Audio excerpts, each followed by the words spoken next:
Well,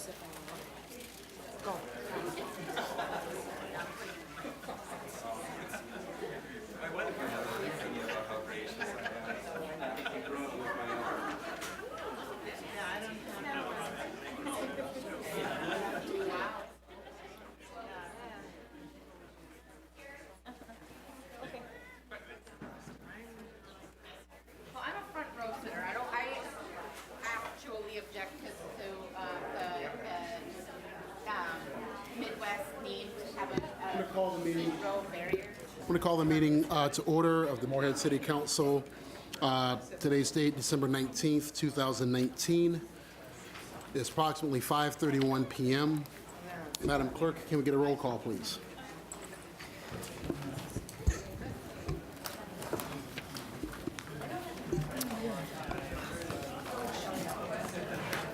Here. Sarah Watson Curry. Here. Shelley Carlson. Here. Heidi Durand.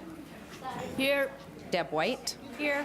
Larry Seljevold. Here. Chuck Henriksen. Here. Steve Lindos. Here. And Mayor Jonathan Judd.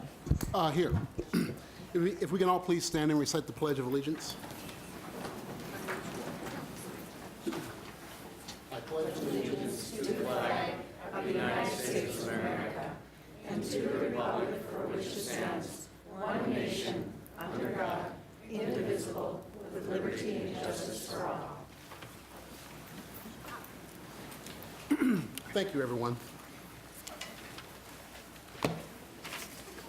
The Moorhead City Council welcomes and encourages public input on issues listed on the agenda or of general community interest, time and council permitting.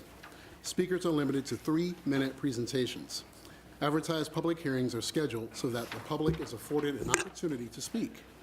Public hearings are generally scheduled 15 to 30 minutes after the start of the meeting. However, the starting time may vary depending on other scheduled agenda items.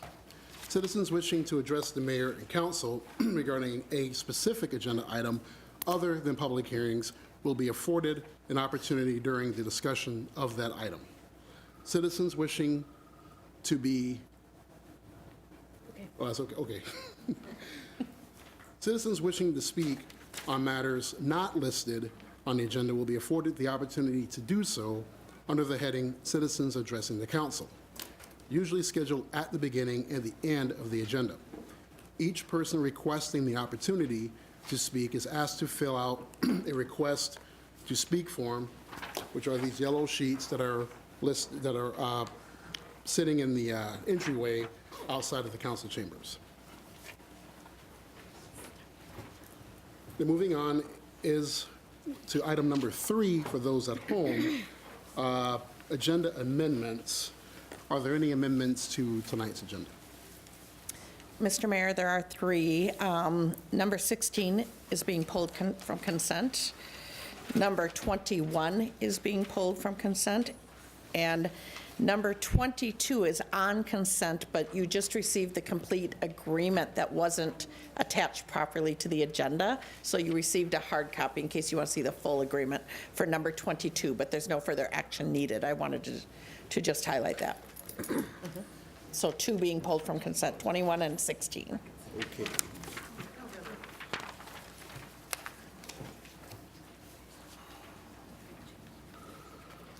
So with that, with the items number 16 and 21 being pulled from consent agenda, are there any other amendments to the agenda other than those stated? Hearing none, is there a motion to approve the agenda? Motion made by Councilmember Carlson, seconded by Councilmember Hendrickson. Any further discussion? All in favor, please signify by saying aye. Aye. Aye. All opposed, same sign. Motion carries. Then number 4, consent agenda. Other than those items already referenced, is there a motion to approve the consent agenda? I'll move approval of the consent agenda. Second. A motion made by Councilmember Durand, seconded by Councilmember Watson Curry. Any further discussion? All in favor, please signify by saying aye. Aye. All opposed, same sign. Motion carries. We're moving on to item number 5A, recognitions, presentations. regarding the Human Rights Awards. And I'll say, as a prefacing comment before we move to this item, that human rights are the inherent rights that belong to each and every person. According to the Universal Declaration of Human Rights, some fundamental rights include the right to equality and freedom from discrimination, freedom of thought and religion, and the right to education and work, and the right to participate in the cultural life of the community. Understanding and protecting each person's human rights is essential to the establishment of justice, peace, and happiness in the world. The Moorhead Human Rights Awards honors individuals and organizations serving the Moorhead area for making outstanding contributions to protecting and promoting human rights in our community. This year's awards recipients have established integrity, creativity, commitment to principles, and they exhibit courage and perseverance in the area of human rights. It is an honor to have those individuals recognized for the work that they do to bring our community together, which is one of the beautiful things about living in our city. I would now like to invite the chair of the Moorhead Human Rights Commission, Mikkel Pauline Normandin, to come up and introduce the 2019 Moorhead Human Rights Award recipients.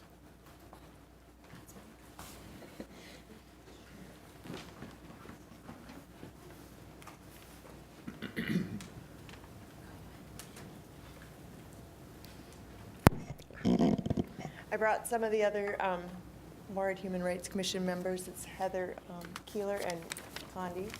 I don't remember. I never know how to say his last name. I'm just bad. Our first award winner is Haroon Haider. Is he? Do you come forward? Come on down. Haroon is being recognized in the civil category. Haroon volunteers much of his time and has helped create many volunteer opportunities for others. Haroon created M-State Campus Club focused on volunteerism.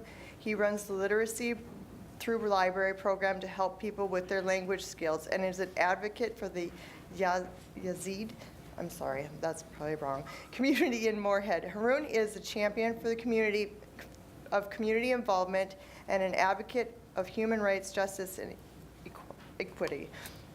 His efforts to create a more inclusive community to support those who may feel on the margins knows no bounds.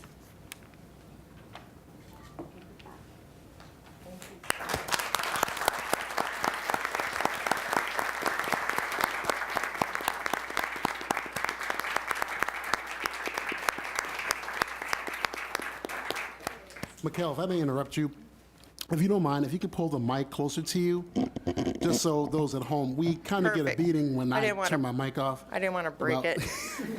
And if possible, if we could have the recipients come and stand closer to you, because I want folks at home to be able to see who they are as well. That would be awesome. Okay. Our next award winner is Lisa Arnold.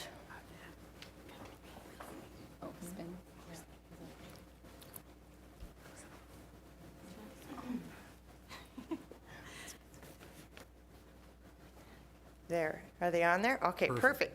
Lisa has volunteered her time teaching English at the Afro-American Development Association to new American families since 2015.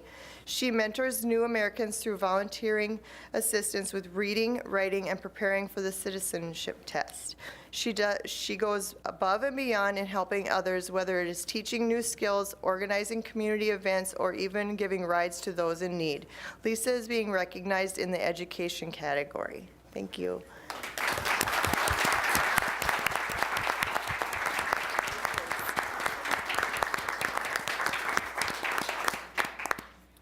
And our next award winner is Hope Inc. Somewhere. Hope Inc. is receiving the Human Rights Award in the nonprofit category. Hope Inc. helps kids and adults with mobility challenges,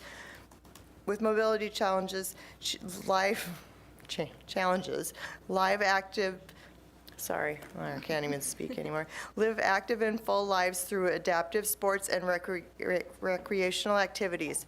Hope Inc. offers support for the whole family, accepting everyone as they are. Hope Inc.'s actions engage a group of often marginalized individuals and promote their fundamental rights for education and inclusion. Bill and Adair Gromish founded the organization and worked tirelessly to help others realize their potential. Thank you so much.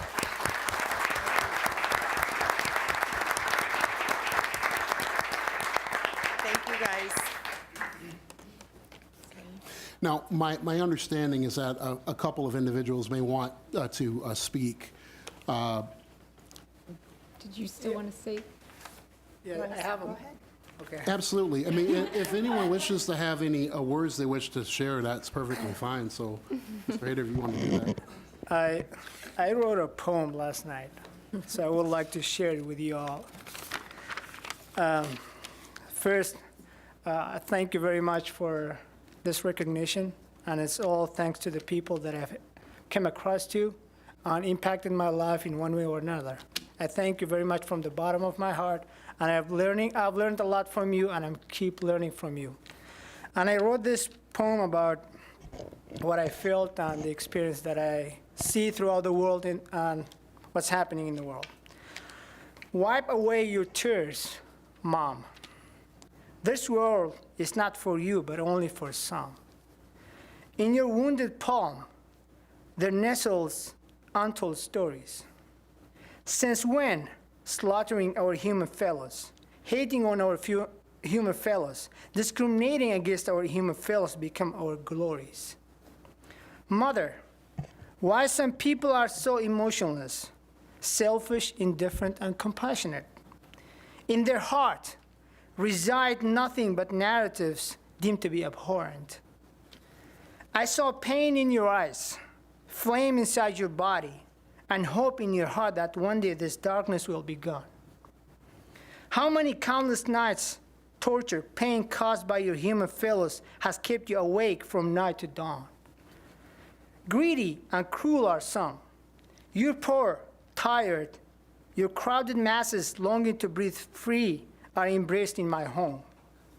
This land where people breathe freedom, hope, liberty, shall we fight to keep it as such, empowering the uncaring, the apathetic, the greedy, the hard-hearted, chain them into loving and caring bunch. Alas, friends, how are you frightened of children who have fled threat, war, and fear? How could you be blind and deaf to someone's grief or witness their family tear? Since when we, humans, have become machines, callous, robots, and numbed? We have built most advanced weapons, technology, machine to gain power, but we have so far failed to bring about peace, love, sense of humanity to this world.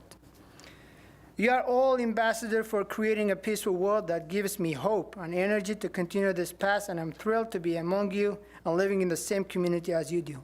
Thank you very much.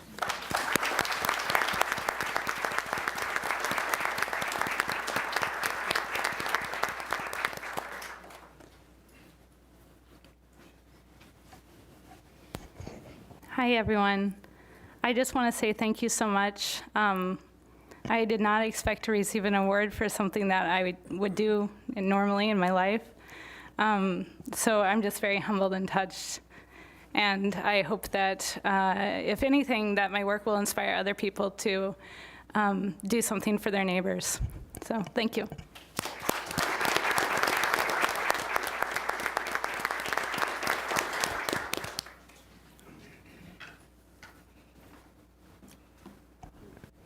We too want to thank everybody for our nomination. This is really a team effort. Bill and I started this, but we could not do what we do without the support of the families that we serve, our community, our board members. When we started this organization almost 14 years ago, we had a dream that everybody of all abilities would be able to participate and live life to the fullest degree.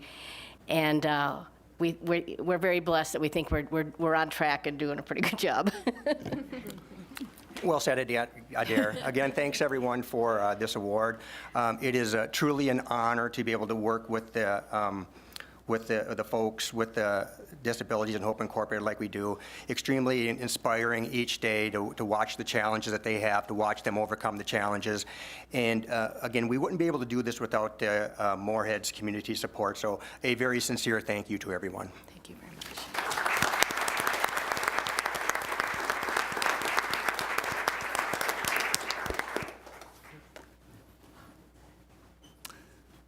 Thank you, Human Rights Commission, for your work in identifying of the folks that have worked really hard to get these awards. Thank you all for making a significant and positive contribution to our communities. Greatly appreciated. Thank you, and congratulations.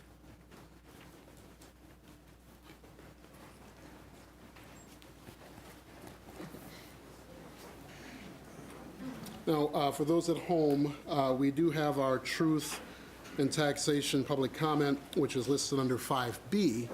However, that is not until 6:00 p.m. So we will come back to that when it gets to the appropriate time. And with that, we will move on to 6A, which are the approval of the December 2nd, 2019 meeting minutes. Move to approve. Second. Motion's approved by Councilmember Lindas. Sorry, I couldn't hear that. And then seconded by Councilmember White. Any further discussion? Are duplicates just fixed automatically? I'm sorry? There's a duplicate on page 3 of 7. Yeah. Oh, there's a duplicate on page 3 of 7. I think that's part of I would assume those are just corrected automatically. Yes, any technical amendments, excuse me, Councilmember Lindas, any technical amendments we absolutely will correct, so thank you for pointing it out. With that, any further discussion? All in favor, please signify by saying aye. Aye. Aye. All opposed, same sign. Motion carries. And we'll move on to item number 7, citizens addressing the council. So far, I've only received one item that wishes to be, or one individual who wishes to be heard. This matter is technically on the council agenda, however, it's being pulled. So I know that normally this is not what we would do, but because of the current situation, how it's being pulled off consent, we'll allow that person to speak under this item. So it is for the ordinance number 21, 2019-11,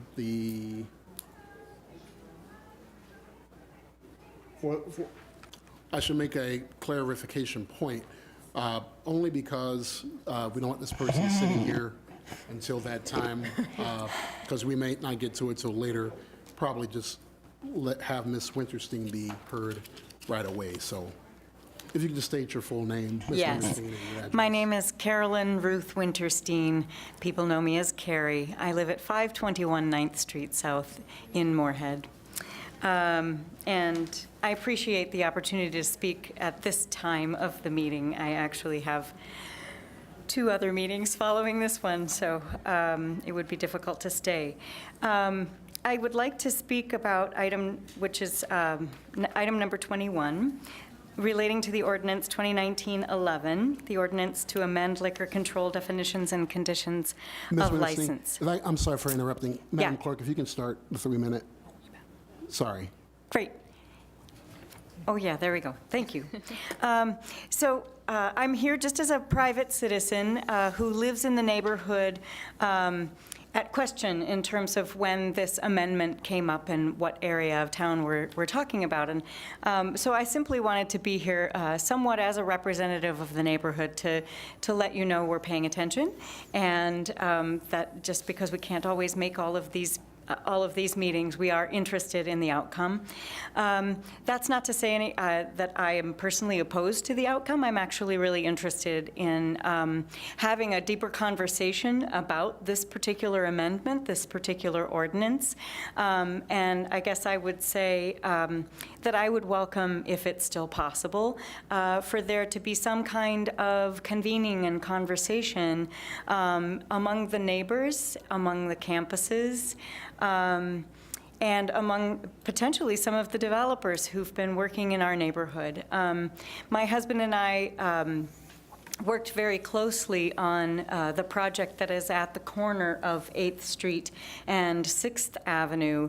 And we did that, unfortunately, after an appeal process. And we came to some really great agreement with the developer about that. So we would just encourage that when it's possible to sort of try and include the neighborhood earlier on in the process, because I think in some ways this is an example of they may have ended up with something slightly different in that location that would have served the neighborhood well and served them well and their potential retail and other kinds of businesses that they were courting to be in that development.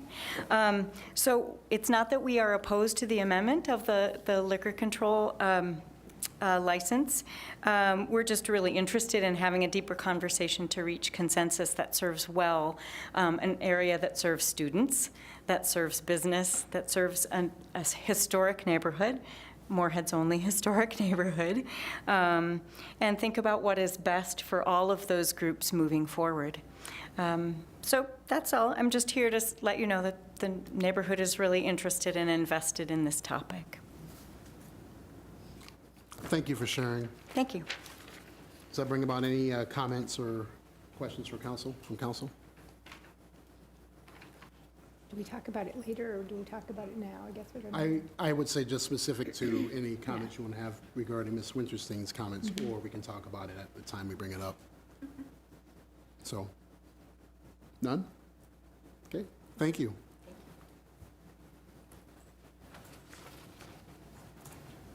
And then seeing that there's no other forms that were presented, we'll move on to item number 8, mayor and council appointments. 8A, resolution to approve appointment of mayor to city council committees, boards, and commissions. Move to approve. Second. Motion was made by, I believe, Councilmember Hendrickson. Oh, sorry, Lindos. I couldn't hear. And seconded by Councilmember White. Any further discussion on this item? Hearing none, all in favor, please signify by saying aye. Aye. Aye. All opposed, same sign. Motion carries. We move on to 8. Actually, that's on consent. 9.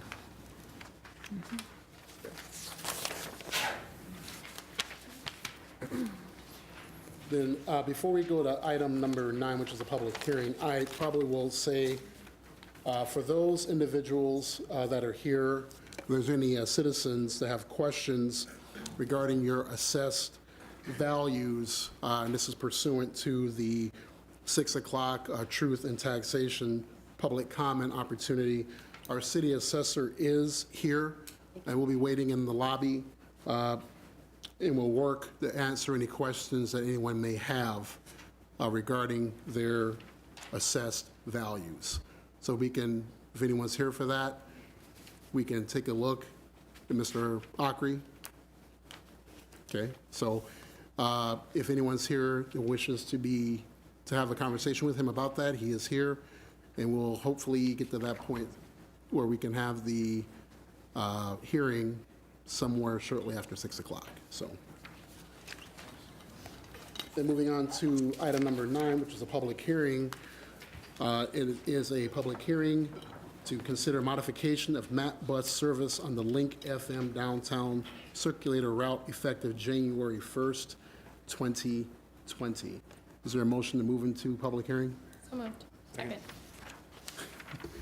Councilmember Carlson with the motion, seconded by Councilmember Watson Curry with the motion, seconded by Councilmember Carlson. Councilmember Durand. Everyone speaks at the same time. All right, all in favor, please signify by saying aye. Aye. All opposed, same sign. or in public hearing? May I introduce the subject? Yes. Thank you so much. you. Tonight's public hearing is with regard to modification of the Link FM downtown circulator route, effective the first of the year of 2020. And as we talked about in November, the city of Fargo was looking at eliminating that service or modifying that service, and made a motion and held a public hearing on the Fargo side. And so Fargo did move to continue Link FM service only for special events, and a specific list of special events that we where we put extra buses on the Link FM in the past because of the need of the high demand. And so there is a list included in your packet of those events that were selected: the Downtown Street Fair, the Scandinavian Festival, the Celtic Festival, the German Culture Fest, the Pangea Cultivate Your Cultures, the Frostival, Holiday Lights Parade, St. Patrick's Day Parade, and the Unglued Craft Festival. So we did have an informational meeting, and we also had public comments at both at the previous public meeting in Fargo, and we received public comments from many citizens. And those comments that we've received in advance of the public hearing have been presented in your packet, and there is a summary sheet on those because there were numerous comments that were received regarding Link FM and what people felt about that. So the funding on the Moorhead side is available for running Link FM. We did put in a grant with the state of Minnesota, and that operating grant was approved. The cost to operate just special event transportation is approximately $18,000 a year. If we shared that 50-50 with Fargo, that would be $9,000 a year for Moorhead's funds. And in addition to those events downtown, we did present a couple of activities out at the Trollwood venue for the Kids Fest and the Trollwood play that we felt were other opportunities where there's a great demand and lack of parking, where we felt there would be a benefit to put a link out from our regular bus service to go to Trollwood. Those were the staff recommendations that came from transit staff. I'd be happy to answer any questions before the public comments. Thank you, Ms. Van Beek. Councilmember White? Hi, Lori. Thank you so much for coming and for giving us a report. I know that in looking at the public comment, some of the questions were things like the limitations to some of the current bus routes that I know one person mentioned that this was the only route that stops at the Yemkomst, and so you mentioned that there would be a possibility of changing some of the current routes. Could you talk a little bit more about that and maybe a time frame so that would it take effect as soon as the link went away, so that we wouldn't have we would still have something available for people? Well, what we were looking at is that when we leave the ground transportation center in downtown Fargo with Route 4, it travels down Center Avenue and goes by US Bank, which citizens had noted was quite a bit of a walk from the Yumcom Center. And that bus route goes all the way out to the Walmart and comes back and does go by the Yumcom Center on its way into Fargo, but that's a long 45-minute ride. And so we did look at and time some pieces of Route 4 on whether or not we could bring it over to the Yumcom Center first before heading over to Center Avenue. And so we also were looking into whether or not, Route 4 is a 45-minute route on an hour time schedule, so there is some flexibility in that route, whether or not we could make other stops in Fargo on our way over to the ground transportation center that would be a shopping connection and sort of mirror what Link FM does. We did ask a question of our insurance company on stopping in Fargo, and so that has to be a little bit further explored. Making changes to Route 4 would be minor changes, and they could be done through a resolution of the City Council. It would not require a public hearing. So I do have a couple of different options available that I could present to Council, and we could make some changes to Route 4 that would help with that connection. Thanks. Councilmember Carlson? Thank you, Mr. Mayor. Just two questions. With the grant that was awarded, was that to run Link FM, or was that just to run the special events? The grant was for, it was an operating grant for the entire transit system for Moorhead for the year from the state of Minnesota. And so we had budgeted $107,000 for Moorhead's share to operate Link FM for the entire year. And so that does free up those funds. I did contact the state of Minnesota asking if we did pass a limited amount of Link FM bus service, would that then require an amendment to our grant? Our grant is a 2-year grant, so it's 2020 and 2021. And the state of Minnesota said that they do not want to amend the grant at this point. So if there were other services that Moorhead wanted to put on the streets with that money, we do have 2020 and 2021's funds for Link FM that we could put additional service on the streets if the council would choose to do that. Some of the recommendations that came out of the public comments were for Sunday transportation, which is in our 5-year plan and is very commonly requested. Sunday service would require Fargo's participation because our ground transportation center and our Metro Transit garage would need to be opened and staffed. And so that would take some more communication with Fargo if we wanted to do something on Sunday. But that money is available and will be available in the next 2 years. If Fargo doesn't participate, are you precluded from doing anything then? Well, the transfer point would not be open. I mean, the building is a Fargo facility. And as far as maintaining the buses on the street, if one gets stuck or one breaks down, we normally have the garage open all of the hours that our buses are in service. So it does make it difficult. Madam City Manager. Thank you, Mr. Mayor. Thank you, Lori. That's great news that the state of Minnesota doesn't want the money back.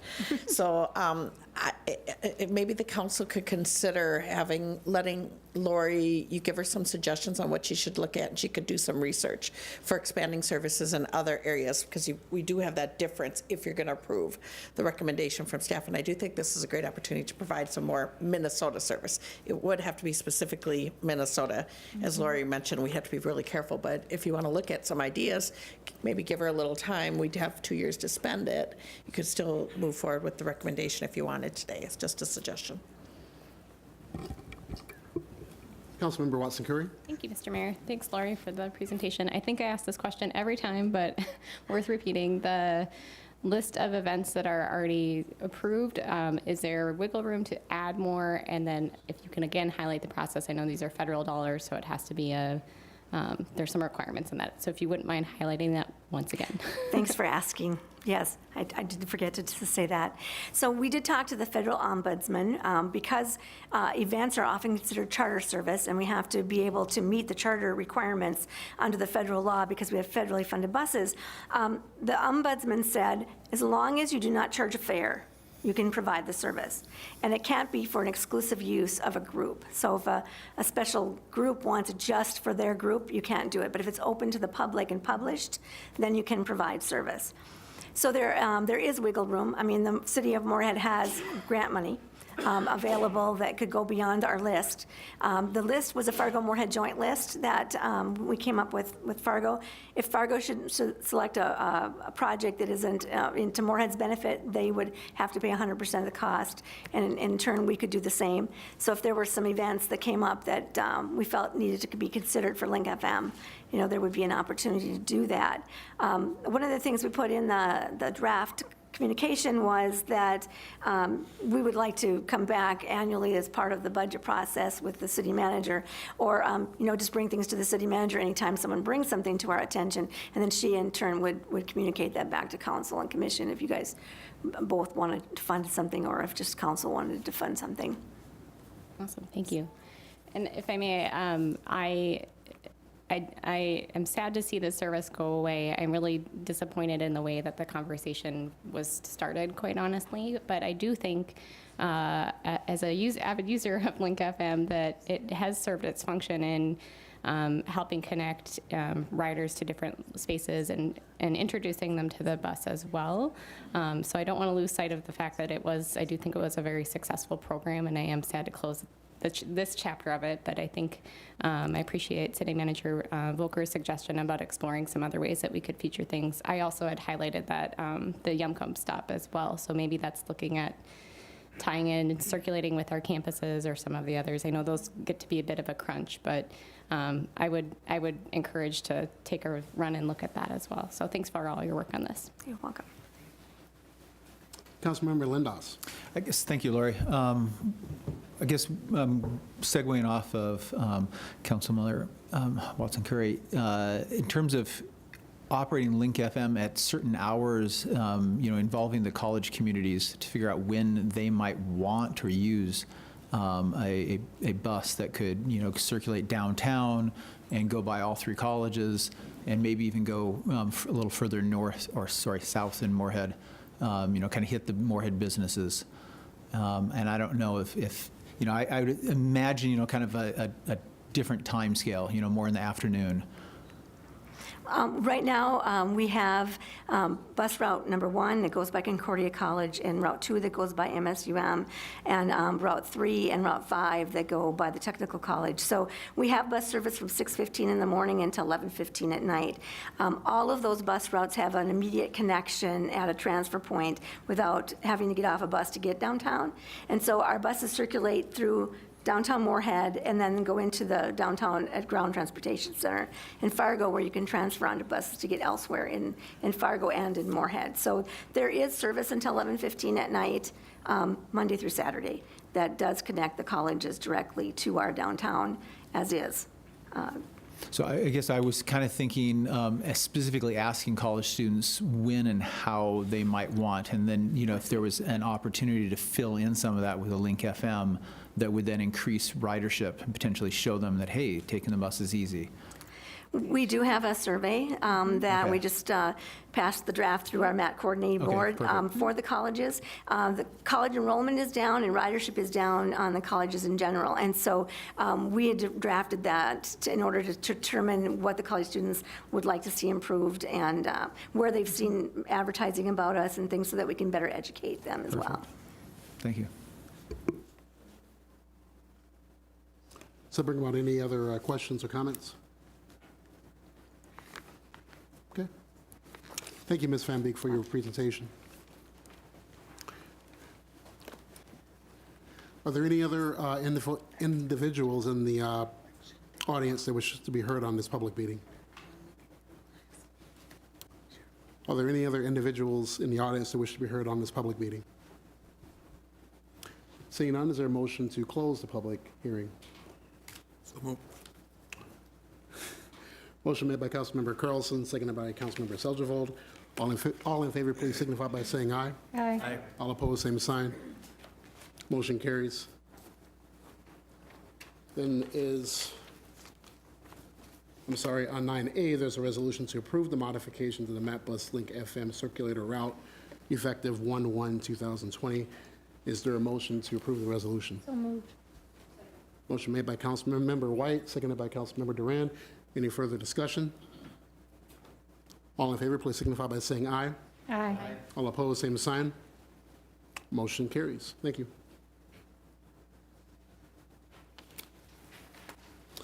We move on to our second public hearing, item number 10, public hearing to file an application with the Federal Transit Administration for receipt of 2020-2021 federal operating assistance. Excuse me, Mr. Mayor, can we go to the truth and taxation? Would that be okay, being we're past 6 o'clock? Not a problem at all. Is that okay? So we'll go back. Thank you, Madam City Manager, for that. To item number, thank you. I crossed it off. 5B, inadvertently. 5B, Truth and Taxation Public Comment Opportunity after the presentation of proposed 2020 budget. Good evening. Finance Yes. Director. Mayor, council, and the public at home and here present viewing our 2020 budget and tax rate presentation. We'll go ahead and go through this tonight.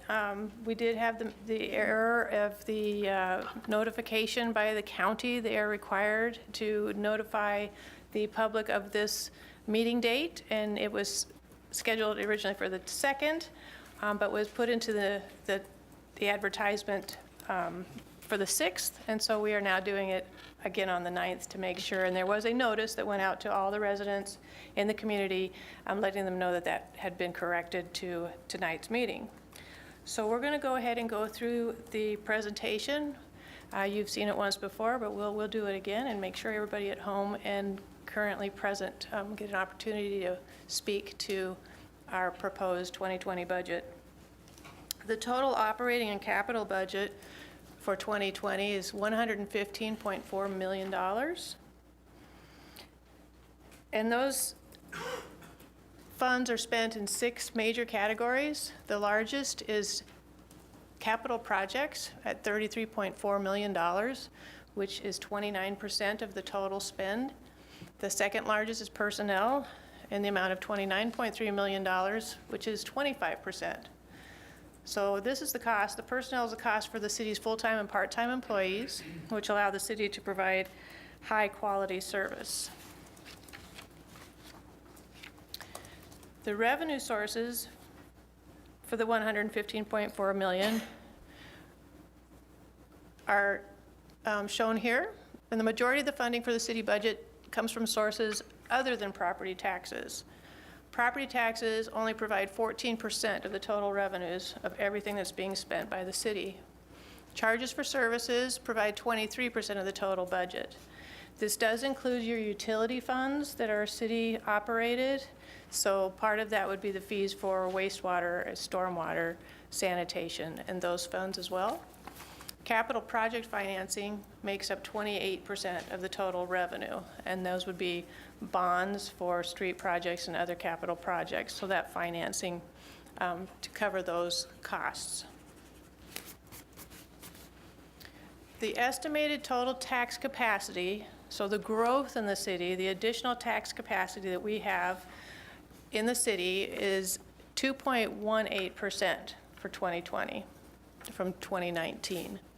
The proposed increase in the tax levy, which is the dollars, additional dollars that the city needs to operate, are $765,796, which is 5.2% over the 2019 levy or dollar amount.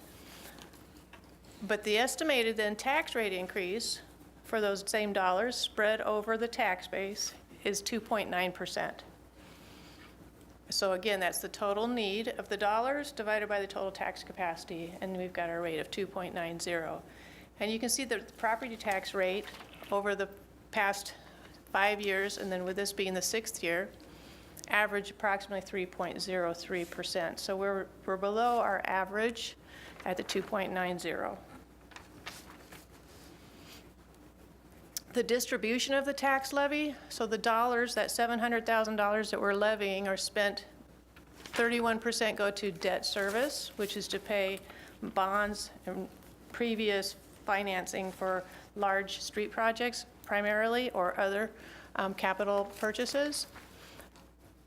The economic development abatement, it's a rebate to citizens who build in the community, so it's a rebate program. That's about 1%. General fund, 61% of the levy. Library gets 6%, and mass transit gets 1% of that levy. This year, in 2020, when we were doing budget, we were able to take advantage of the sale of 2 properties that took place in 19 and provided some revenue source for facility improvements, and so we will be covering a portion of our costs for improving public facilities with those sale proceeds. We're also going to purchase and implement some financial and utility billing software, and the remaining equipment and facility improvements that are not falling under those first 2 categories are going to require no additional funding from the 2019 level. So we did not need to increase any funding through property taxes for the capital and equipment with equipment and facilities. Capital projects and purchases overall amounts to $33.2 million. And you'll see that a large part of that, $20.1 million, is our utility funds, wastewater, stormwater, golf courses, public transit improvements. $2.9 million is for facility, parks, trails, some software, IT, fire, and equipment improvements. $8.7 million is projected for street improvement projects. And the remaining $1.5 million is for equipment replacement of police patrol cars, dump trucks, mowers, bucket truck, pickup, snow removal equipment, and other minor equipment. So we expect to see some changes in the service and utility fees. The first fee under MPS control is for the water utility, and they are representing that there will be a 6% increase to assist with their capital projects that they have. So they're going to be financing and needing additional revenues to pay that debt, and therefore they're going to need to increase the water rates. And this increase may be over a period of several years to be able to handle the debt service on those improvements. The wastewater fund is similar situation, 5% increase. And that is also for some major improvement projects, some infrastructure that is old brick infrastructure, some treatment facility improvements, and so forth. So we'll see a wastewater increase. Recycling fees, we recently found out that our vendor who purchases or provides support for processing our recycled materials are going to increase their rates. So therefore, that looks like we're going to be projecting an increase of about $1 per month per account for recycling services. Rental registration fees. The fees were restructured slightly, which actually helped create a little more revenue, estimated increase of $70,300, which should help offset, and there would be no other need. There'll be able to be a balanced budget there with no need for other funding. And then park use and permit fees, there were a few different various fees in parks, minor fees that were updated, and some permit fees that are difficult to measure the total revenue because it's based on usage, and so we couldn't really put a number to that, but they're minor in the scheme of the entire budget. So general fund expenditures, we're going to go by department here, and the right side of the screen will show you where your dollar goes. So your tax dollar, 5 cents on your tax dollar is spent in community development. 10 cents on your tax dollar is spent in public works. 11 cents in parks and recreation. 16 cents on your dollar in the fire department. Engineering, 9 cents. Police, the highest supporting department of tax dollars, and that's 35 cents.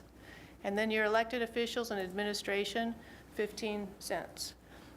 So both charts show the same usage, but that's where the monies will be going in the general fund that are tax dollars. General fund expenditures, we see a total increase from 2019 to 2020 of $1,669,172. And of that, the largest portion is personnel. 68% of the increase was for personnel costs, 5% for supplies, 26% for other services and charges, and minor amounts for a use of reserves.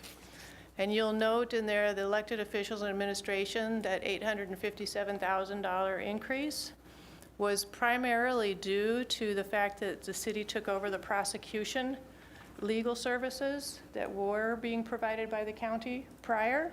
And so in 2020, it'd be the first full year of the city providing those services. So that was a change from 2019. And so the majority of it came from that, taking on that new prosecution services. And there was also an increase in legal services for our city attorney costs that we were incurring but not budgeting in past years. So we are now just budgeting a little higher for that as well.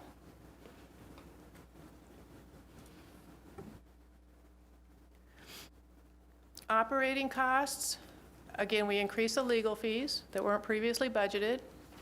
There was an increase in motor fuels. The prices have gone up a little faster than what we had budgeted in previous years, so we had to adjust that. The engineering department has an increase for pavement marking, program that they're going to start putting marking down on pavement that should last longer is the intent. Increase for lease of the law enforcement center by the PD, the police department. They actually lease a portion of the law enforcement center, so the county gets a rent payment or a lease payment from the city. That was increased. Also increased the dispatch services to the Red River Regional Dispatch Center, and an increase in library aid payment that went primarily for the library to personnel as well, costs there. Very little to additional operations. Staff and benefit costs. There's a one-time health insurance rate decrease, which is unusual, but yes, it's not incorrect. There was a small decrease this year, so that was good news. So we were able to reduce by this one-time health insurance decrease. We added a full-time HR assistant that was hired in 2019, but will be coming on full in 2020.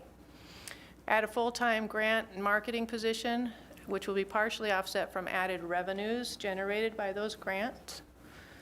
Increase overtime budgets for police and fire. They were running over budget the last couple years, so we increased that to make it more more true to what they're actually doing. We're adding an assistant city planner who will be hired. The target hire date is 2/1 of next year, so February 1st, for community development and parks. And we're adding a compost attendant. With that, 20% will be paid from the general fund and the remainder from enterprise funds. Other budget costs, there was additional debt service requirement for the current bond, the bonds we just sold here recently, so we'll have our debt repayment beginning in 2020, so we had some additional debt service requirement. We'll be working on a new comprehensive plan to be funded with some reserves. That was planned. We knew it was coming, so we're going to use some of the reserves or the savings from prior years. There's consideration for an annual shift of some HHIC expenses, which is the Yomcomp Center. We're going to add $100,000 for facility long-term planning. We're going to be able to add $200,000 to capital improvement fund reserves for 2020 projects to help offset the potential for a large debt issue. And we're going to set aside $50,000 to offset future increase in health insurance premiums. The amount that we saved this year, only a portion of that is going into this reserves for future increases. In Moorhead, there's border city legislation, and that caps property tax obligation to 1.6% of taxable market value for your commercial, industrial, and utility properties in Moorhead. What that means is these properties will only see a change in property tax if there's an increase or decrease in their market value. They will still only pay the 1.6%. And we're showing that here in this chart. On 2019, if a commercial business had a market value of $500,000, their tax capacity would be $9,250, which is what then it would go times the tax rate for the city. So the city taxes would be $4,022. However, in the center there, you see a disparity credit calculation. So a $500,000 market value commercial building only has to pay 1.6% in total taxes, which would be $8,000, but that is split between county, school, city, EDA, watershed district, so they would only have to pay $2,720. Or that would be, that's the city share. So the city share of all taxes together, the city share of that $8,000 that they would have to pay, the city portion would be $2,720. So that's all they would have to pay. And the difference between the $2,720 and the $4,022 actually comes from the state through a disparity credit. So the state makes up the difference between the 1.6% and whatever the actual taxes are for those properties. So we show then the 2020 tax rate calculation at the higher tax capacity or the higher tax rate, which is slightly higher, so their taxes will be $4,138. And again, they would only pay $2,720, so the state will be making up that additional amount through disparity credit payments to the city. But what will happen to a residential home is a little different. We have no disparity credits coming from the state in this capacity. So we showed a median home value of $185,900, which is the median home value for Moorhead. That value less a homestead credit of $21,886 if you live in your home and you've got your homestead credit. It reduces your market value to $164. Then the class rate for homesteaded properties is 0.01, which when computed to the market value, it makes your capacity for your tax capacity at $1,640. So then, of course, then you take your tax rate, and in this case, I just took the increase in the tax rate. We're looking at an increase of 0.012597, which shows an annual increase in your tax bill of $20.66, which computes to a monthly increase of about $1.72 for a median home valued property that is homesteaded. The same computation was done for a home value of $300,000, just for comparison. They still would get a homestead credit, class rate of 0.01, tax capacity $2,898. Their increase for a home value of $300,000 will be approximately $36.50 per year, or a monthly increase of $3.04. So we've gone through the operating and capital budget for 2020. We are sitting here tonight to do a presentation to council and the citizens of Moorhead, and we need to be able to give them the opportunity to speak on any of the budget items or in the information shown. And later in this meeting, toward the end of the meeting, I think we have on the agenda to actually approve the 2020 levy and budgets. So with that, I'll turn it back over to you, Mr. Mayor, for any questions that the public might have. Okay. Thank you, Ms. McCall. Again, everyone, just to reiterate that what this presentation is about is the actual city budget. So this does not involve any assessed property values that you might have received by a notice in the mail. So this is an opportunity for the public to comment strictly on the city budget. Are there any individuals in the audience that wish to comment on the city budget? And for those that are coming up, please feel free to state your full name and your address, please. John Regala, 1905 32nd Street South in Moorhead. Just a clarification maybe on the item that's listed right on the screen. I don't believe that matches the property tax statements that were going out. So maybe a clarification or explanation of why there's a difference. I'm assuming it's county tax and school bonding, but the information isn't corresponding to what's being sent out here. Okay. Next clarification item is on the $900,000 line item. Could you share what the contract was with the county prior to taking it over through the city? I believe it was $400 or $500. Is that accurate?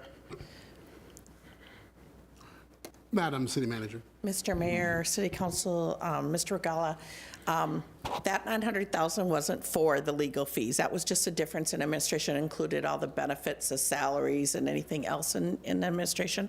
There's one employee, a grant position also in there. It was about $150,000, I think, that wasn't budgeted, and we were paying for legal services, so that we were trying to catch up on that. In addition, that we were still paying for the county before, but it wasn't budgeted properly, so that whole amount is now being budgeted properly. Okay. So it wasn't a $500,000 increase. We were paying some other amount, and we get reimbursed from the cities. So my point, but I think there just needs to be clarification of what the previous contract was and now what the contract is and what that $900,000 item is, because from the explanation that I heard, it almost led me to believe that there was a significant part of that budget item going to the prosecution office. So that's what I'm just looking for, is more of a clarification of what those that expenditures are for. We don't have that amount here, but Carla, can you email or get Mr. Regala's email and we can clarify? It's an amount, again, that's a total value that we're paying, we were paying before. Right, and that is also outlined in the budget approval for that contract, so. And I appreciate that, but I think it's just good to have clarification, not just for me, but for all the citizens, as far as when they see. Now, it was brought to last meeting, it was brought out here, that's a big number here, so I think it's just good to have clarification of what that is, so that there's not any misunderstanding. Well, that's fair. Thank you for bringing that up. Right, thank you. And then is there a way to answer the first part of his question regarding the difference in the numbers? Ms. McCall, if you can address that. The numbers here are just to give you an idea of what your tax statement might be. If you were exactly on if your valuation of your home was exactly $185,000, then you would see something very comparable to this. The tax rate is the increased portion, so that will not show on your tax notice either. It's going to show the full rate. So for this is just to show you what the increase would be. So it won't have the same tax rate because this is just a difference in the old and the new. So it doesn't have the full tax rate. It's just another way to compute the same difference. I just did it in the tax rate versus a dollar amount less a new dollar amount. So I don't see that this is anything that would not be what was on the notification. In order for it to be exactly like what I've proposed here, you would have to have the exact valuation of $185,900 or $300,000 even, and be homesteaded, and then it would be just the difference from 19 to 20. So that is not shown that way on your tax notice. And Councilmember Duran. Thank you, Mr. Mayor. Carla, would maybe some of the discrepancy have to do with the school, their tax rate, their increase, as well as the county increase? Yes, if you're looking at there's a big piece missing because those two entities have a much higher tax rate, a bigger jump this year than we do, and so therefore maybe some people are seeing a different amount, but this is just the city piece. Exactly. I should have mentioned this is just for the city. What you see on your tax notices, and if they've gone up by more than this, that's because you are also looking at a combination of county, EDA, watershed district, and school. So we are only one portion of the total tax bill that you're going to see at home. So this will not match that because there are other taxing jurisdictions that are also on that notice. So that's a good point. Thank you for clarifying that. Yep. Councilmember Hendrickson. We'll go to Councilmember Seljevold. Thank you very much, Mr. Mayor. So the city portion is 2.9%. The city for the people portion at home. Yeah, is for the people. 2.90% was the increase. Okay. So the tax rate was 0.34 and several other numbers after that, and I don't have it right in front of me. I think 3, 4, 5, 6, 6, 7, if I recall. And then we're going to go up by the 0.12597. So those numbers are a 2.9% increase, which is going to equate to something similar to what I'm showing here as far as an effect on your tax bill for the city portion. City portion is 2.9. It's not zero, which, everybody hopes for, but 2.9 is pretty low. I think it's the lowest it's been since I've been on the council, so very good job. I just want to reiterate, it's 2.9% for the city. That's correct. Period. Yep, that's correct. Thanks. Councilmember Seljevold. Well, I was just going to say part of that clarification is if your house also is reassessed, I wish my taxes only went up 2.9%, but it was reassessed. I feel fortunate my price is going up, but I'm paying quite a bit more now. Yes, that absolutely is another component of this tax bill that you'll see. is the assessed valuation. And again, we talked about assessment, the assessed value of your home. If your assessed value increased, then you would see a higher beginning number and therefore a higher ending number on this comparison. So you have to first look to your assessed value first, and if your assessed value went up, that's going to be part of your increase. If your assessed value stayed exactly the same as the year before, then you should come down to something real similar to this increase that we're showing here. So there are a couple components that you need to look at home on your tax notice. First, did your assessed value go up? And we have, our assessor can answer any questions if you want to call his office about any of that valuation change. And then second, the rate for just the city portion went up by 2.9%. Councilmember White. Just returning to Mr. Regala's point, it sounded like when you were asking the first question, they were phrasing it as if, to say maybe others would want to know this. So I was just going to ask if, besides just emailing it to Mr. Regala, could we just get a follow-up at the next meeting too? Just if you share that information, that'd be great. That's all. Thanks. Councilmember Watson Curry. Thanks. Thank you, Mr. Mayor. Thanks, Carla, for the presentation. Just to piggyback off that comment too, I'm a visual person myself, so I seem to recall in the past, this is, as we're discussing it, is just the city's piece, but we had some sort of image to kind of show the percentage of the dollar spent that goes to the county, the school district.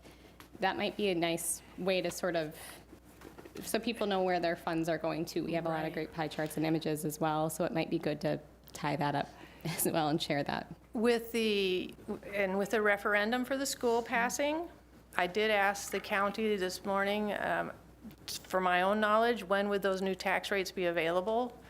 All I have now is existing 2019 tax rates for the other jurisdictions, and then our estimate for what we're going to go up.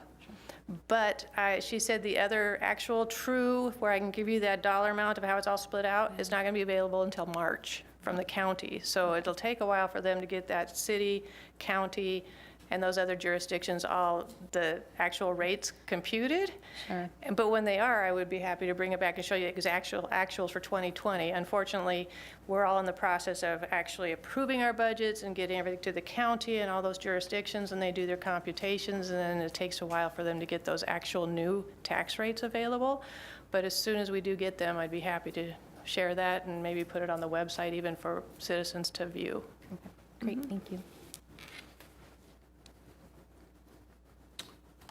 Does that bring up any questions from anyone in the council? And are there any other individuals in the audience who wish to be heard on this matter?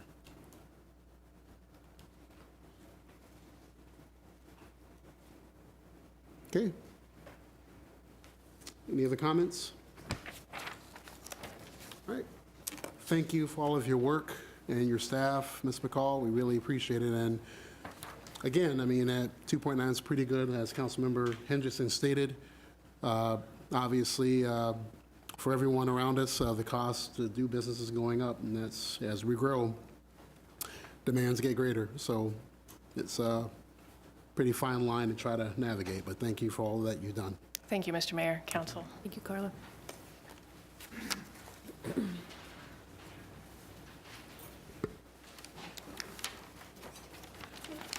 Hey, folks. I'm sorry. Oh, I thought somebody said something. Well, that brings us back, folks at home, to item number 10, public hearing to file an application with the Federal Transit Administration for receipt of 2020-2021 federal operating assistance. And is there a motion to move into public hearing? So moved. Second. Motion made by Councilmember Lindahl, seconded by Councilmember Watson Curry. All in favor, please signify by saying aye. Aye. All opposed, same sign. Motion carries. We're in public hearing. Ms. Van Beek. Thank you again. Thank you. Tonight's public hearing is with regard to a grant application to the Federal Transit Administration for operating the transit system for 2020 and 2021. The state of Minnesota dictates to us how much of our federal appropriation can go towards operating and how much goes towards capital and other projects. And they have determined, as they have in the past, it hasn't changed, that 50% of our annual appropriation should be used for operating budgets. And then they, as the state, with their operating grants, fill up to 80% of our operating costs. So for the 2-year budget, for operating costs, the total project cost is $1,722,952. 50% is that local share of $861,476, and an equal federal share of $861,476. So the local share match, that 50% match, is made up of 30% state of Minnesota funds and 20% city funds. So the state share is $516,886, and the local share is $344,590, and that's for 2 years. The local share money consists of advertising revenue from the exterior of the buses, concessions from our ground transportation center, interest earned on our grant funds that are in our reserve fund, and city property tax revenues and/or local government aid.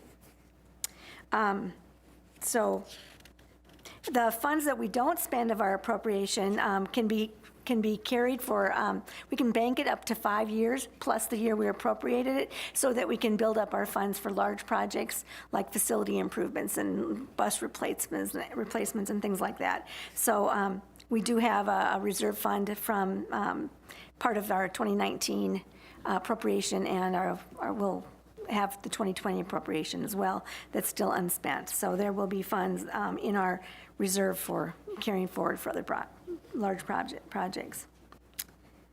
I'd be happy to answer any questions you might have. Any questions? Councilmember Dahlquist? Thank you, Mayor.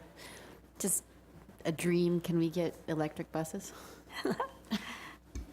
We actually only have one bus left to replace to bring our fleet fully up to replacement. It's not due to be replaced until 2021 or 2022. So we don't, on the Moorhead side at least, have a lot of need for buses at this point. We're hoping that the electric buses will be, all the kinks will be worked out, and they'll handle the cold weather by the time we need to replace a bus with that level. They are a lot more expensive, and there's a whole electric, recharging and infrastructure involved with that, but that is something on our future list. Does that bring about any questions or comments? Okay, is there anyone in the audience that wishes to speak on this public hearing? Is there anyone in the audience that wishes to speak on this public hearing? Hearing none, is there a motion to close the public hearing?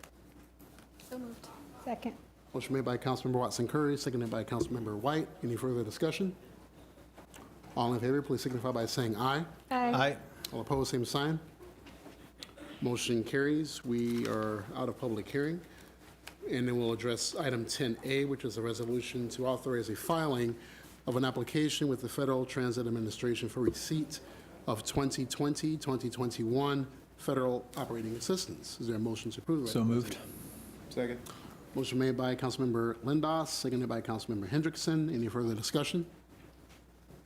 All in favor, please signify by saying aye. Aye. Aye. All opposed, same sign. Motion carries. I think that moves us to item number 16, which was removed from consent. This is to approve the 2020 bond sale and call and retire 2010C bonds. And I apologize, Nancy Lund. Yes. Okay. Nancy Lund, Admin and Finance Manager, Moorhead Public Service Commission. Thank you for being here. Thank you. Thanks for having me here tonight, Council and Mayor. And earlier this evening on consent, you approved, on number 15, you approved about a $7 million lime sludge dewatering facility. And part of this action now on this agenda item is the financing of that, along with some other major capital improvements on the water side. I do have a PowerPoint presentation if you want to go through that quickly. Sure, that's fine. Sure, okay.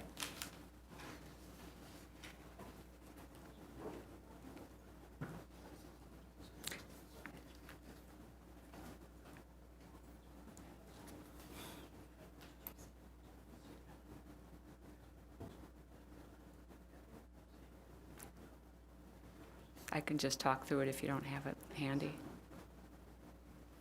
And we don't have that, obviously, that presentation. How many slides are you anticipating? It this was one? about 4 or 5 slides. Okay. So I can just kind of walk through. Okay. I wanted to just kind of go through a background of how the commission comes up with its financing plan for its capital improvements. So basically, when we go through our budget process, as you had a budget presentation a couple, maybe almost 2 months ago, what we do is we do a 10-year financing plan for our capital improvements. So we take a look at the age of the infrastructure on the water side. Some of those large projects are water main replacements. So we have water main asset management plan that we put a lot of investment into on an annual basis. We have, the other things that are involved in this bond issue that we're looking at would be the sludge facility, a brand new water tower on the south side of Moorhead, so about a $3 million water tower that will provide growth for the south side of Moorhead and increased fire protection flows for the south side of Moorhead. I'm trying to think of what else we have in there. We have a repainting of a water tower that'll happen in 2021. That'd be the I-94 water tower that the city is participating in some artwork with on that tower. And so those are the biggest projects. The next piece I wanted to go into was the considerations we take and go through when we do financing for our capital improvement projects. So they're either funded out of current operations, from reserves. On the water side, we have a small amount of reserves. Our revenues are only $10 million, so reserves are usually between $3 to $4 million. Any excess reserves on the water side are poured right into water main replacement the following year, so we keep those right at our policy limit set by our commission. So we've got a policy in place that says how many days of reserves we're going to have on hand. The other way we fund projects is through bond issuances, and that's what we're looking for tonight. So we've got about a $14 million bond issue that we're asking you to authorize us moving forward and to begin working with the city's financial advisor, Paul Steinman, to put together a bond sale within the next 2 to 3 months. Some of the other programs we've used successfully through the state are the Minnesota Public Facilities Agency, where we've been able to obtain loans, low-interest loans twice. So I think back in 2014, 2015, we funded a $13 million high-service pumping station with PFA, or Public Facility Agency funds. And about 3 years ago, we funded the downtown City of Moorhead Sims project, water main replacement, with that kind of funding also. So low interest, we love it when we get that. It's about a 1% interest rate. On these projects that we've got that we're going to the bond market for, that funding wasn't available because it's new construction on both the water tower and the lime sludge, and they don't fund new construction. So replacements, rehabs, those things qualify for that type of funding.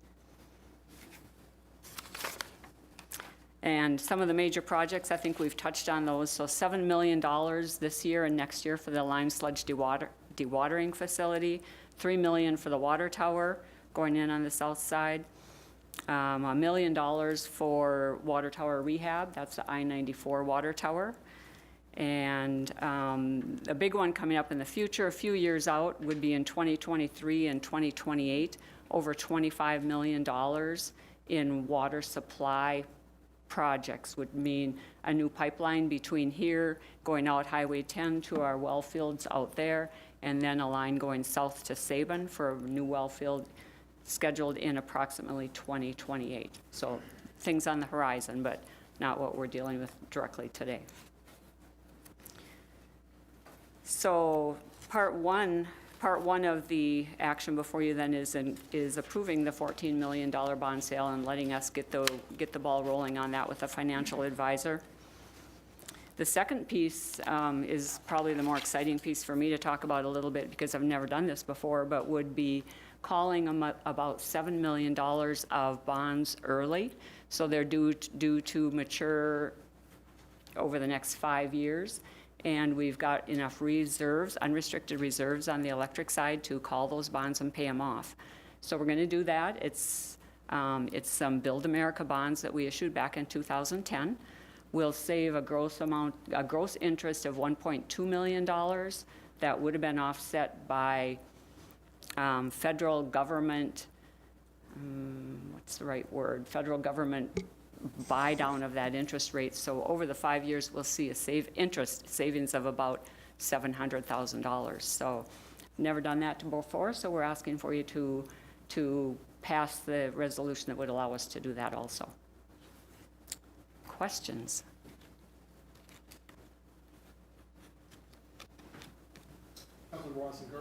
Thank you, Mr. Mayor. Thanks for being here tonight. There was one thing, I'm kind of bummed we don't get to learn more about the exciting world of lime sludge, frankly, but I digress. Water Division, Chris Knudsen probably has some here if you want to see it. Prop with him, so. The piece that just stood out to me that I wanted to make sure we were forthright about is some of the technical language in the Moorhead and Council communication. It talks about the funding for the lime sludge and the other projects listed.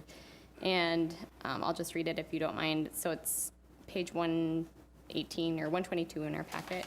So bonding for additional projects is necessary to maintain levelized water rate increase at 6% annually for the next few years and allows water main replacements to keep ahead of the City of Moorhead Street rehabilitation projects. So in our Truth and Taxation presentation, it cited the 6% increase for the water, and I just wanted to, it's kind of alarming to see it written down for multiple years to think about that compounding. So I wanted to know how many years the bond could potentially obligate us for a base rate increase of 6% annually. Or if you know that period of time, just a little bit of information about those calculations and how long is this committing us for that Okay. amount. Just Sure. as a base foundation, I understand when the MPCA puts requirements on things, but. Right, MPCA is the reason we're building this sludge facility. What happens is we do a 5-year and a 10-year forecast, not only on capital improvements, but on rates and operating expenses and everything too. And right now, we're looking at 5% increase annually through 2024. So it's 5 years of 6% rate increases. The only number that's firm is for 2020. So when the commission approves its budget, it will be a 6% water rate increase for 2020. The dollar amount of the impact on the average residential customer is about $2.26 a month. But we will need those ongoing increases. We forecast through 2024, 6% each year to cover those. And then the second 5 years, we take a look at. We don't have anything penciled in yet, but the budget and the forecast is probably only as good as 1 year. We can project, out farther, but state or federal legislation can change those numbers in a hurry. So we do forecast, and we tried this year to levelize those increases. Earlier in the budget process, I think we were up to 7.5% early on, and then it would have been some smaller increases in the farther out years. The Budget Committee, made up of commission members Chris Thompson and Mary Daly, made the suggestion, hey, let's try levelize the 5-year period instead of a 7 or a 7.5 and then coming down to 5s or 4s. So we did levelize the 5-year period based on their suggestion. I'm sorry, did I answer your question? Councilmember Watson-Curry? Go on a second. Okay, Councilmember White and then Councilmember Hendrickson. Great. And even just to follow up on that, I think just to have you clarify this, Nancy. So right now, there's nothing in the language for bonding that requires it to be 6. So it's just that looking at the forecasting that MPS has put together, they at this point feel that may be necessary, right? But it's not. We're not locked in for anything other than this upcoming fiscal year. Correct. The bonding and the rate increase are kind of disconnected. I mean, the rate increase is what we need to manage the budget. The bonding doesn't require that, but as we put together our improvements and our cash flows and things like that, 6 is what we need to be able to manage the bond payment. Another thing that'll be coming up after we've built this sludge facility is starting in 2021 when we start operating it. we will have an additional $500,000 annually on a $10 million budget to fund or to get rid of the sludge, to dispose of it. So we need to take it to a landfill, we need to take it somewhere else. So before we used to pump it into ponds on the north side of town. That's no longer an option, so operating costs, $500,000 annually. Yeah, and I think that's an important point, because I think one is not to de-emphasize the magnitude of this project, because, and to your credit, MPS has put a lot of work into this, and it's a necessary project, and it is a very big project, and with a big price tag. And so looking at that, we need to do this, but I think that the language seemed a little more definitive, and if anything, maybe we know that we have to do 6% for next year, and I know I would welcome that, a bigger conversation of what are some things that we could do to hopefully try to maybe keep those rates down, not quite at 6%, so recognizing that, and I know that this has been a discussion at MPS too, is that, the adverse impact on our citizens and our businesses in Moorhead, and so just so if people are reading it, that they don't think that this is locked in. We know we have to do this right now, but we'll keep working at trying to see how we could keep those rates down. Correct. Councilmember Hendrickson, then Councilmember Duran. Thank you, Mr. Mayor. With that 6% increase in the water rates, did you look in-house and see if you could, maybe trim some spending, or did you look in just to see, is there any other alternatives you could do to, cut some things to bring those rates down? We do look at that. Staffing is, one of the or probably the second thing that we'll look at on the water side, and we haven't added staff recently. Normally what we'll do is try to get by as long as we can without adding staff. So chemicals, on the water side, capital improvements, so doing things like water main replacements so that we don't have, water main broken in the middle of the winter and streets flooding and things like that. Water main replacement is probably the biggest driver of our budget right now. So out of the $10 million budget, we're averaging probably about $1.2 million in water main replacement. Labor costs, so staffing and running a plant 24/7.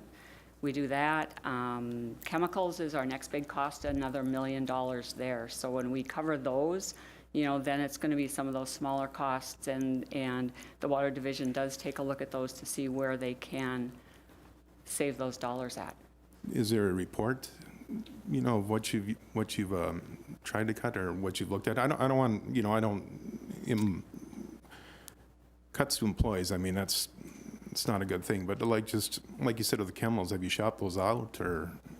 Chemicals we bid out, so we bid that out annually to try to get the best pricing there. So we do that. We do look at the staffing. We look at all the other maintenance we need to get done, and I don't have a list in front of me of anything else that the Water Division has looked at. Okay, thanks. Councilmember Duran. Thank you, Mr. Mayor. I just wanted to add on to what Ms. Lund had to say about the operating cost of the sludge factory facility. Right now, it looks like it will run $500,000 a year to operate that or to dispose. Part of the cost will be the disposal of the sludge. But I also want to commend Chris Knutson, who's here, for his commitment to looking for solutions for the sludge. So instead of having to dispose of it or to transport it, he has, many times said he and his team are committed to, recruiting people, recruiting sites, looking for anything and everything where we can dispose of that stuff, where it is not so expensive to manage every year. So while that number right now is at 500,000, it could very easily come down and be much easier to digest. Not literally, because we don't want to. No. It's been about a 3-year process to get to where we are today, and if you'd like, Chris can fill you in on that a little bit too. Yeah, some of the other options that he's looked at. Yep. The different options are pretty limited right now, from what I understand. But it doesn't mean that next year there won't be different technology or different uses for the sludge, which is is not it's not a chemical, it's not a, biohazard waste, byproduct. It is simply, a mixture of, stuff from our water that is, it's basically excess nutrients. Is that accurate, Chris? I have to use my prop. I brought it all this way. Looks like a milkshake. It's not a milkshake. Chris Knutson, Water Division Manager. The sludge itself is really composed of calcium and magnesium carbonate, so mostly inert chemicals that we're storing currently in ponds just adjacent to the city's wastewater treatment facility. So we're currently storing them there. MPCA categorizes the sludge as of 2015 as an industrial waste.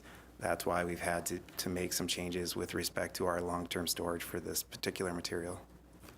And the sludge factory will press out all the water and make it into cakes, essentially, right? And we have to You can kind of get, just by looking at it, you can kind of get an idea that the sludge is mostly water, so the most efficient way to transport it is to remove the water. And how do we do that? Basically, this factory facility, if you will, just presses out the water.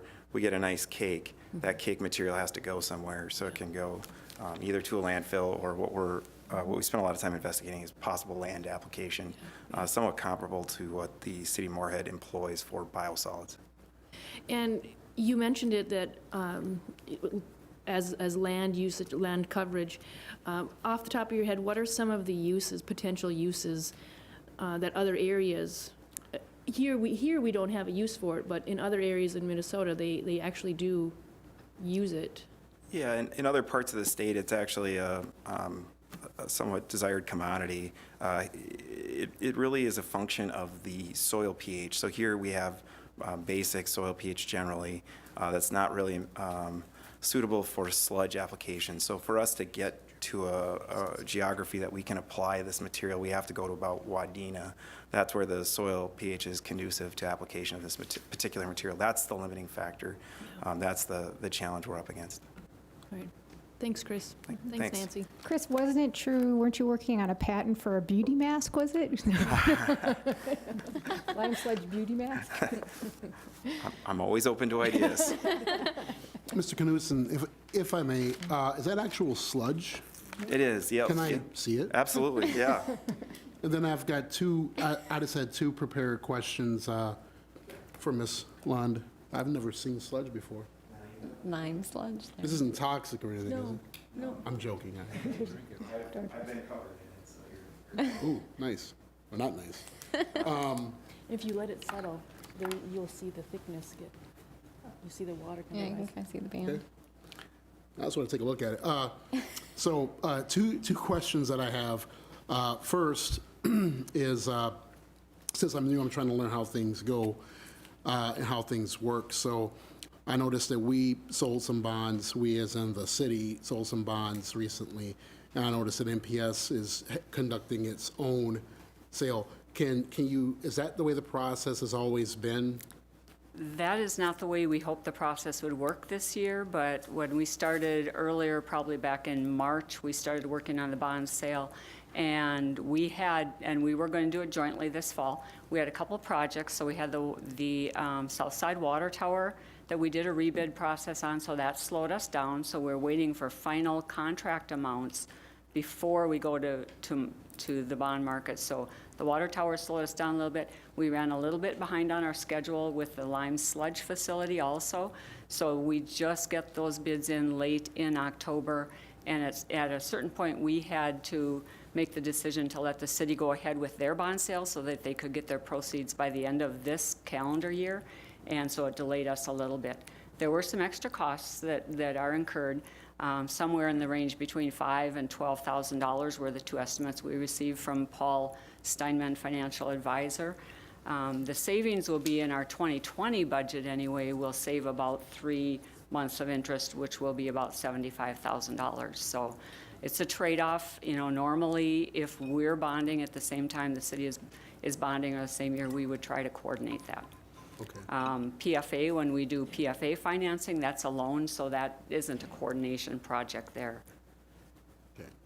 So just so I know for future, so the goal obviously is to bond at the same time? Yes. Okay, Yes. I got you. No worries there. Okay. And only other question I have is, and if you don't have this information, not a problem, but when you talk about the average residential customer as far as, the increases go, how does MPS define the average residential customer? Well, we kind of try to use the same average customer that the city does, so we look for that $185,000 house or something. But it really ends up being, I think, on the water side, we look at the usage level of about 600 cubic feet per month, which would be, an average of 3 to 4 people in a house. So that's what we base it on. Okay. Thank you for mentioning that. I don't have any other questions. Does that raise any questions for anyone on the dais? Councilmember Watson Curry? Thank you. I think I know the answer to it, but I just want, it's worth asking, I guess. When the MPCA issued this change was there ever any sort of state funding that was provided or any grant opportunities? I get the impression that no, but I just wanted to make sure that that was something, if that was ever offered with the city, or with this change in that bio waste, is that what it's called now? Was that ever something that was offered? I know sometimes they change. Nancy mentioned it briefly, but we looked at the Drinking Water Revolving Fund as a potential low-interest loan or maybe even a grant as a possibility for this facility. The issue is that sludge kind of falls into a gray area between agencies, and we just weren't, we did try to get funding for that, but we just were not able to score high enough to get the points for the facility. As Nancy mentioned, oftentimes they're more favorable towards replacement of existing infrastructure rather than new facilities. So unfortunately, we just weren't able to get it. So does that mean other communities have lime sludge facilities and we're just late to the game? There's a lot of cities that do have. Fargo is a good example. Okay. They have a facility that's somewhat similar to what we'll be constructing. Okay. There's a number of utilities that have it in place. It's just we're in a unique position in terms of our soil chemistry not being real suitable for application of this material. And then we've just been able to use ponds for a long time and aren't able to do so anymore. Okay. Thank you. Does that bring about any other questions or comments from Ms. Land? Okay. Thank you for being here this evening. Really appreciate you being Thank you. present. Oh, no, I don't need this. Well, it's good to be educated on it, so thank you. Appreciate it.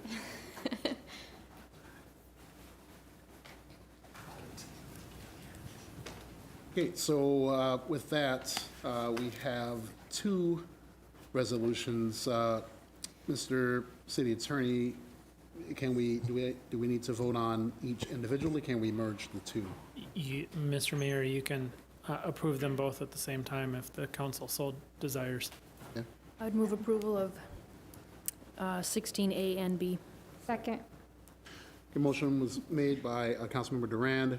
I'll give the second to Councilmember White. Two resolutions. A, resolution to approve the request to Mayor and Moorhead City Council to approve the 2020 bond sale. Resolution B, the resolution to approve the call and retirement of 2010 C bonds. Any further discussion? All in favor, please signify by saying aye. Aye. Aye. All opposed, same sign. Motion carries. Then we'll move to item number 17 for those at home, Public Works Department, to consider a resolution to approve a project development agreement with Johnson Controls, Inc. Public Works Director, Mr. Steve Moore. Thank you, Mayor, City Council. This evening I have three guests with me from Johnson Controls. I have Harold Van Ness, Kent Wolf, and Ryan Beard here, and they'll be here to answer any detailed questions you have as I progress or at the end of my briefing. So I want to talk a little bit about facilities and kind of set the stage of why we're here to talk about an energy savings opportunity type of a contract. This is what I'll talk about. I'll spend a few minutes getting everybody up to speed on where we are with facility management and facility condition, and then roll into how this relates to this initiative that I'd like you to consider this evening. So where does this all fit in the strategic plan? If you've been through the strategic plan, it all fits under strategic initiative under infrastructure. There's 2 goals and 4 objectives associated with it. The first is we have to have a comprehensive and effective management of our facilities and our land. And under that, we do that by developing a 5-year capital improvement program, continually evaluating our facility space that we have, and make sure its uses and availability is commensurate with our plan for our community and for the staff. And then to reduce O&M operations and maintenance costs by 10% by 2021. That's a specific measurable key performance indicator for us in this category.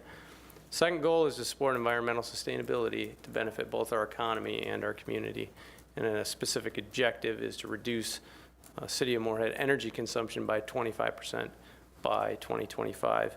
Now, in order to do this, we have to take a holistic approach at the energy we're using and the conditions of our facilities. So really, we're talking about how do we improve our facilities? We have an aging infrastructure here in the city. And how do we save energy at the same time? So taking those 2 things together, how can we make them work together to make our dollars work for us so we don't have to bond for so many projects? So 3 years ago, we had a team come in and do a citywide facilities condition assessment. Basically, we needed to know where we were at with our existing facilities, because in order to create a plan on where you need to go, you have to know what you're starting with. So we did that, and all these facilities were part of that facilities condition assessment. And during that assessment, each facility was looked at, and each of the infrastructure systems within those facilities was inventoried and then assessed and given a facility condition index as well as a system condition index. And they recommended corrections for those deficiencies and then provided cost estimates for those corrections. And all this information and data was put into the Builder software, which is a database, which is a living and breathing dynamic database that continually evaluates conditions of your facilities and systems based on type and age. So it automatically, as a year from now, the data that's in there will change based on everything being a year older. And then when we make improvements, you can update the database and change those systems condition index or ratings. And then it also provides us a tool to plan and to budget. So we're able to build our capital improvement program for our facilities off of this data. So that SIP is data-based, and then we take the data and talk with customers to bounce off what's really happening in the field. So each building was scored, and this is just a matrix of what's being scored. It was provided a numerical value based on age and the inspection of each piece of equipment. And then if it's an 85 to 100, it's good. If it's 70 to 84, it's fair. Amber, this is a military program that I used to use in the DOD, so I was familiar with it and brought it on. They use amber in the military, not yellow, but it's yellow. You can say yellow or amber, I'll answer to both. And then if it's below 70, it's red. And when you hear red rated projects, that means those projects should be done in good order, or there's risk of system failure. So we would be in reactive mode in those things that are rated red if we don't make the repairs. So this is not every building, but these are the major buildings in the city, and this is an overall facility condition rating for those buildings. So we have 2 green. One is the Cullen Hockey Center, and you can imagine when you dump $8 million into a facility, it's going to be green. So that's the good news.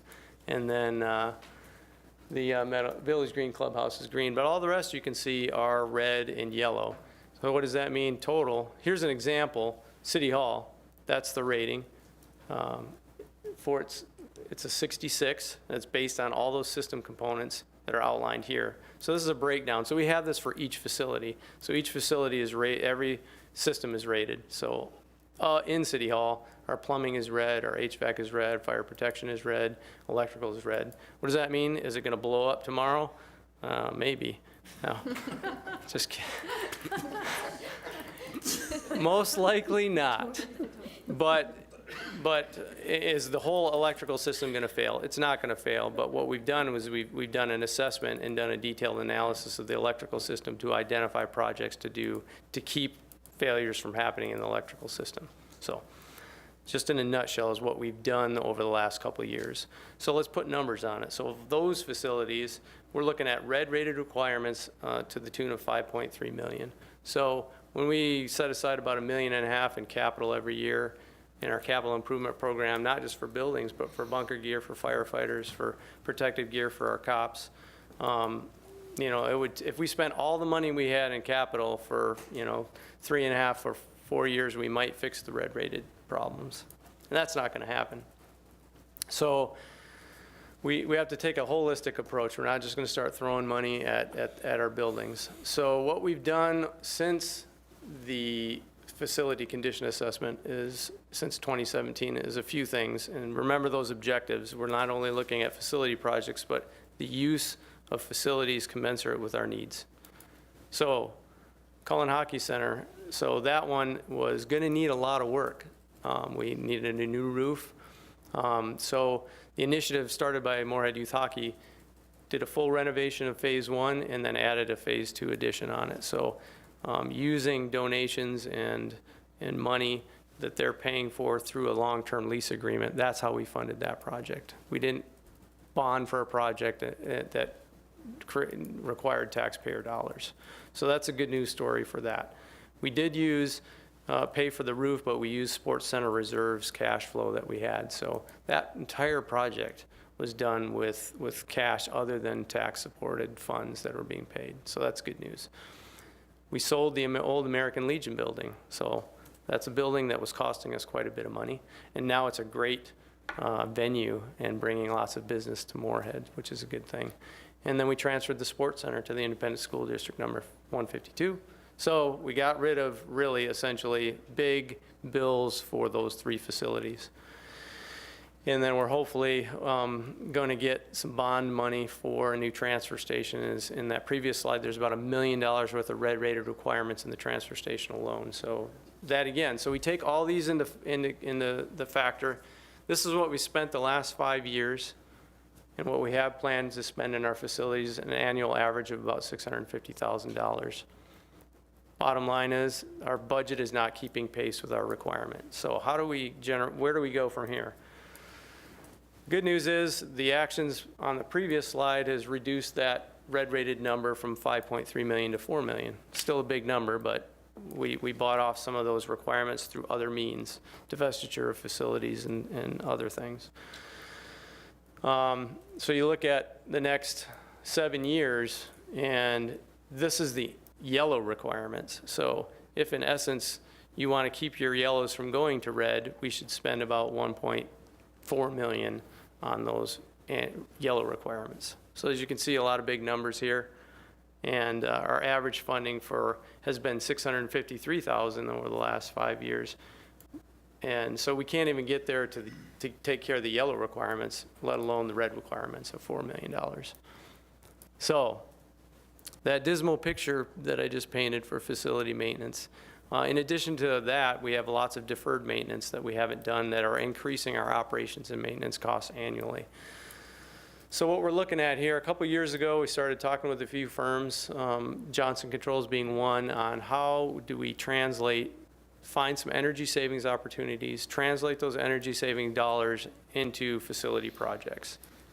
And you do that through a performance contracting. So really what we're here to talk about today is we've done a few steps with Johnson Controls to get us where we are today. And what we want to do is find some energy savings opportunities, take that cash and make some facility improvements. So we don't have to levy taxes or take out a bond for facility projects. And once it's done, then once the improvements are paid off, then those energy savings goes into our pocket towards our O&M budget long term. So problems that are solved, I mentioned a few, energy savings, infrastructure improvements, solving some deferred maintenance issues. All those are listed there. And there's different avenues to procure.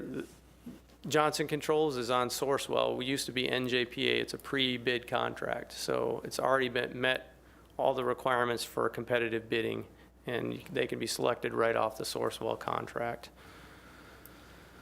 Where we are, so we've gone through a preliminary analysis quite some time ago, and I'll go into what was the result of that preliminary analysis here shortly.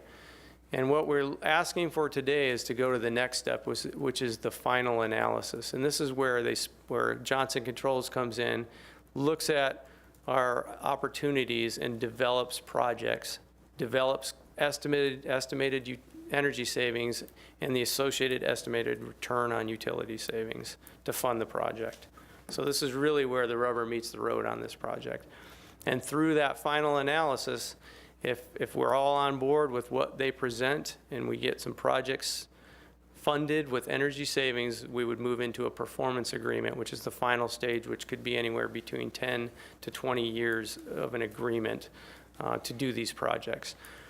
Now, one of the advantages is, and I'll talk about that a little bit later. So some of the facilities we're looking at, we originally included City Hall and Public Library, but we're looking at some other avenues to solve those issues with, so we pulled those out of the project. So the primary facilities we'll look at are listed here. Yomcomp Center, Public Works Facility, our fire stations, and a couple of other facilities, as well as the street lights, retrofitting or replacing all those with LEDs.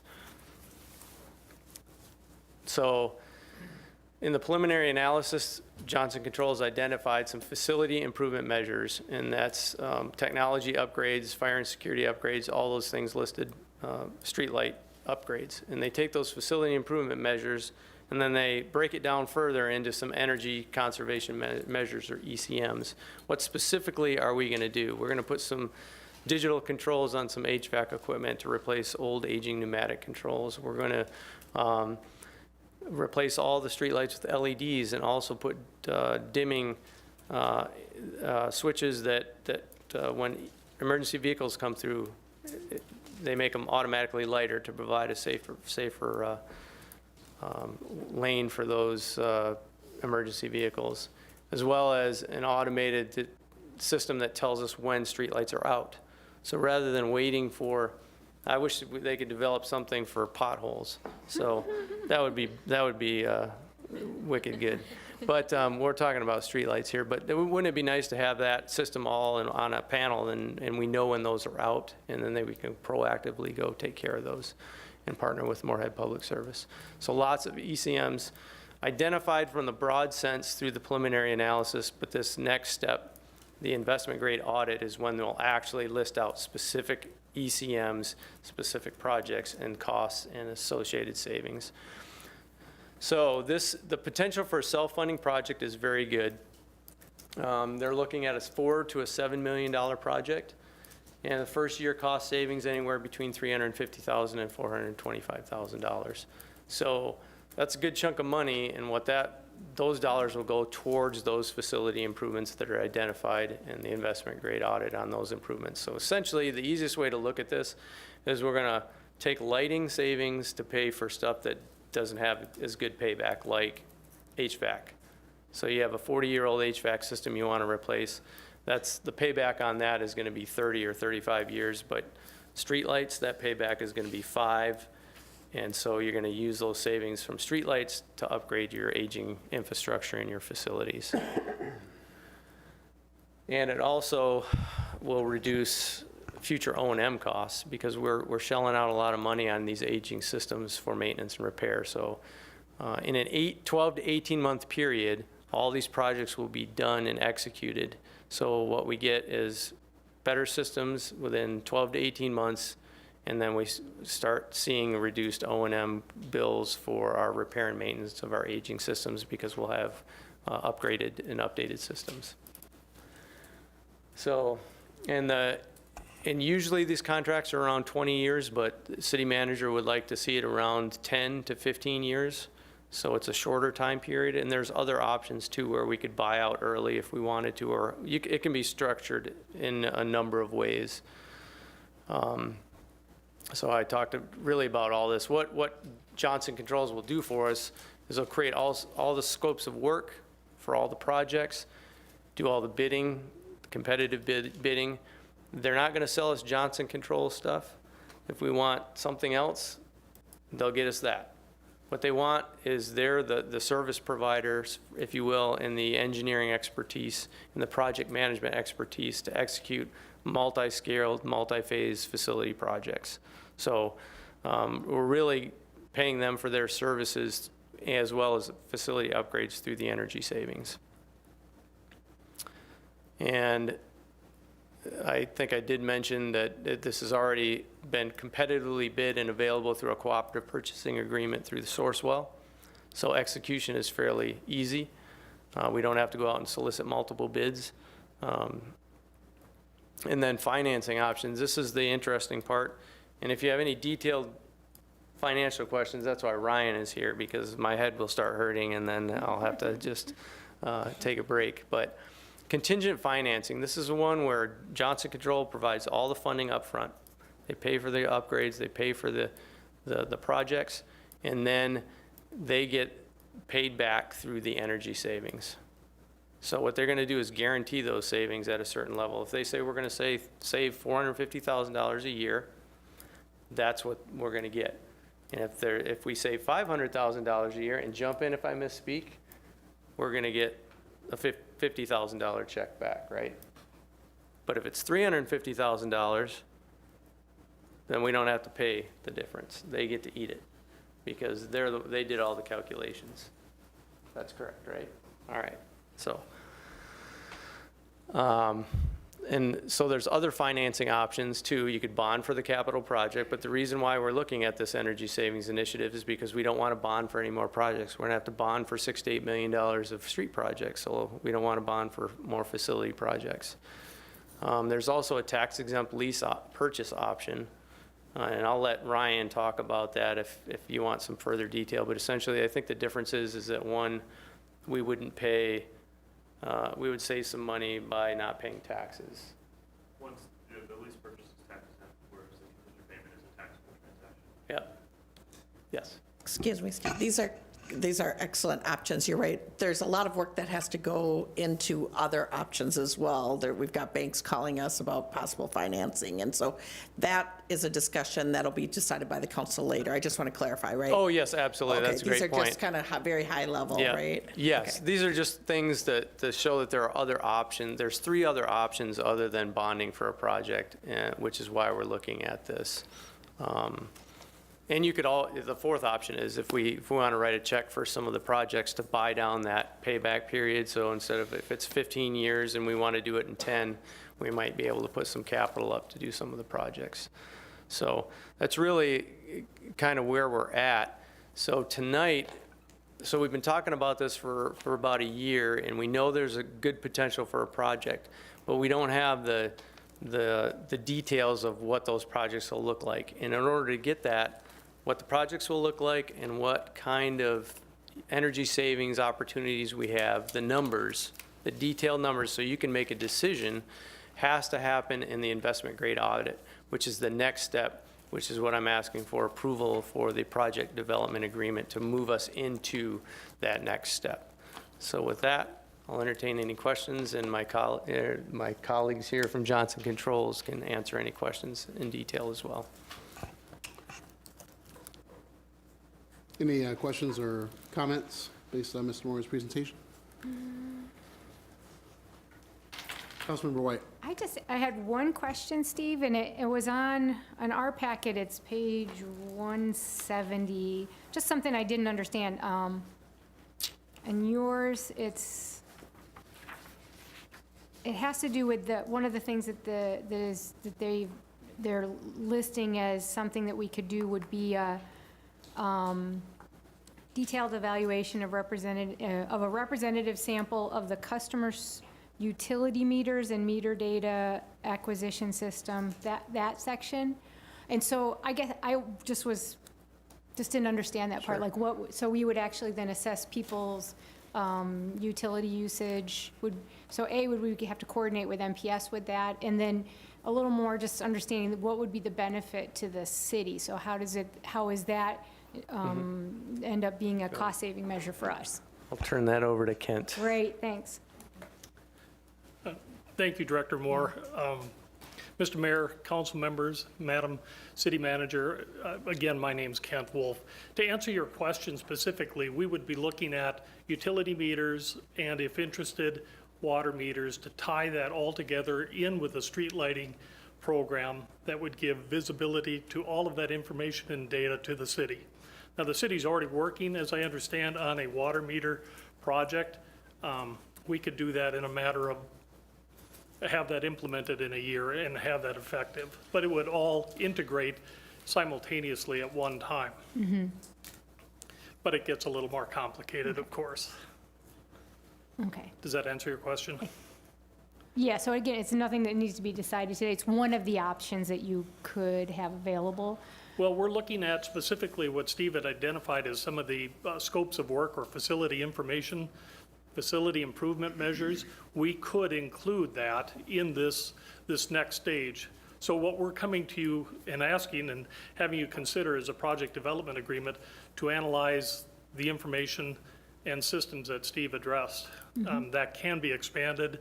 It'll cost a little more, but the result of this phase will be scopes of work, engineering scopes of work, contractor pricing without change orders. So if there's a mistake in design or calculations, that would be at Johnson Controls risk.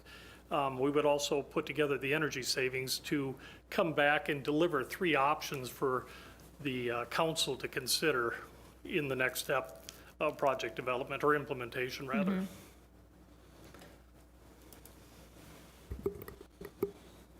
So bring out any questions, Councilmember Carlson.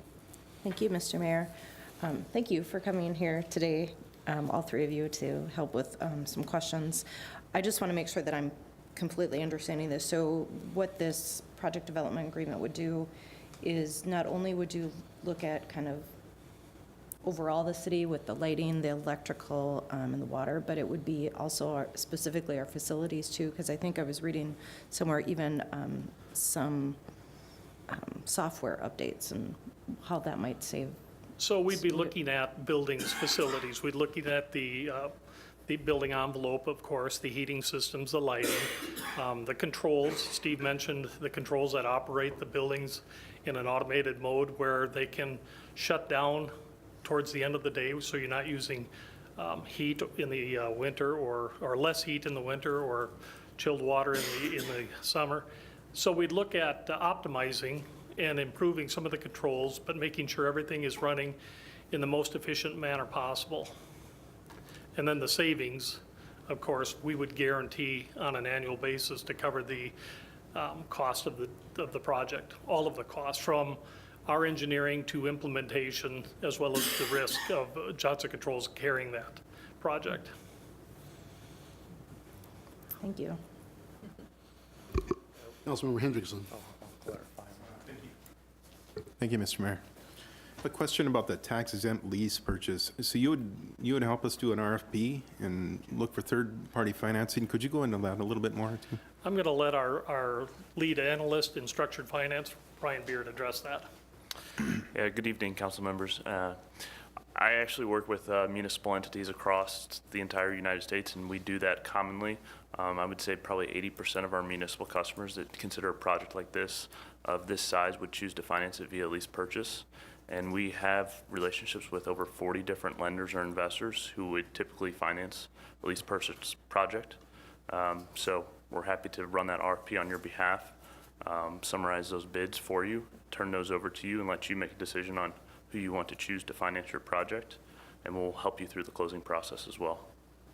When you send out those RFPs, I mean, do you look locally first and then go outside that? We do like to talk to the local community, and we definitely look to you guys to help determine who might be interested from the local community to fund that project. So yeah, we're absolutely happy to consider local lenders. Thanks. Madam City Manager. Thanks you guys for being here. Appreciate it. I know this is a long time coming, us talking about this, but I just want to clarify again. That discussion is later. This is simply for the review of what we need, and because there's a whole lot of steps we have to go through to determine, make a recommendation to you whether we do have them involved for the financing at all or not, or, you know, options for that. So that's all later. So I just want to clarify that. Okay.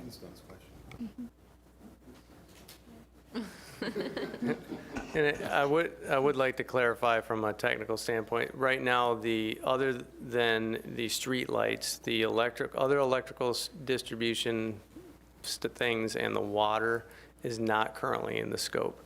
Because through discussions with Moorhead Public Service, they're interested in partnering with us on the street light side. But their long-term capital improvement plan for the water side has these things in their plan. And so they are working that and have a vehicle to execute.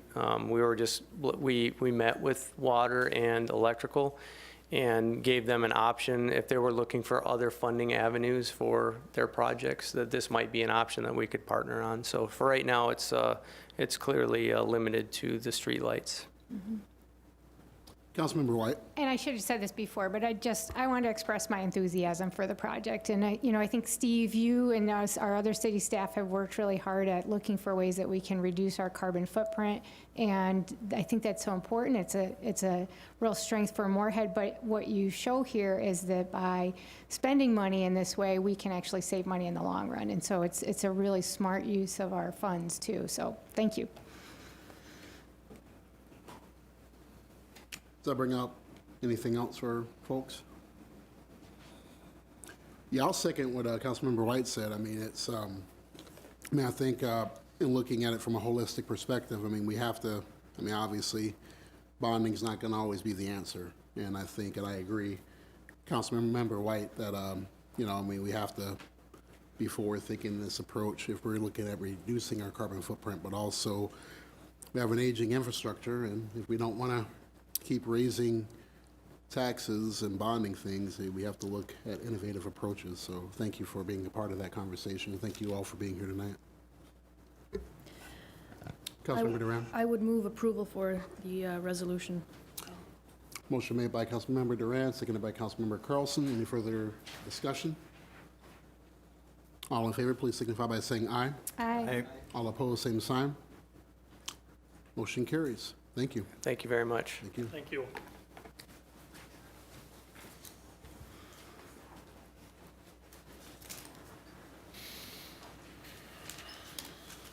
And then we move on to item number 18, resolution to approve the recycling agreement with Mankota and a recycling fee increase. Also, Mr. Moore, you're back again. Okay, I will not go through the entire briefing I did last week, so I'll just recap the 4 options we discussed and then open it up for discussion, if that would be okay. Absolutely. Okay. All right, so just to recap our 4 options we are considering to cover our increased costs of recycling. The first option was to keep the program as is and increase the fee from $3.59 a month to $4.47 a month, an increase of 88 cents. Option 2 is to remove the glass from the recycling stream and increase the fee from $3.59 a month to $4.33 a month.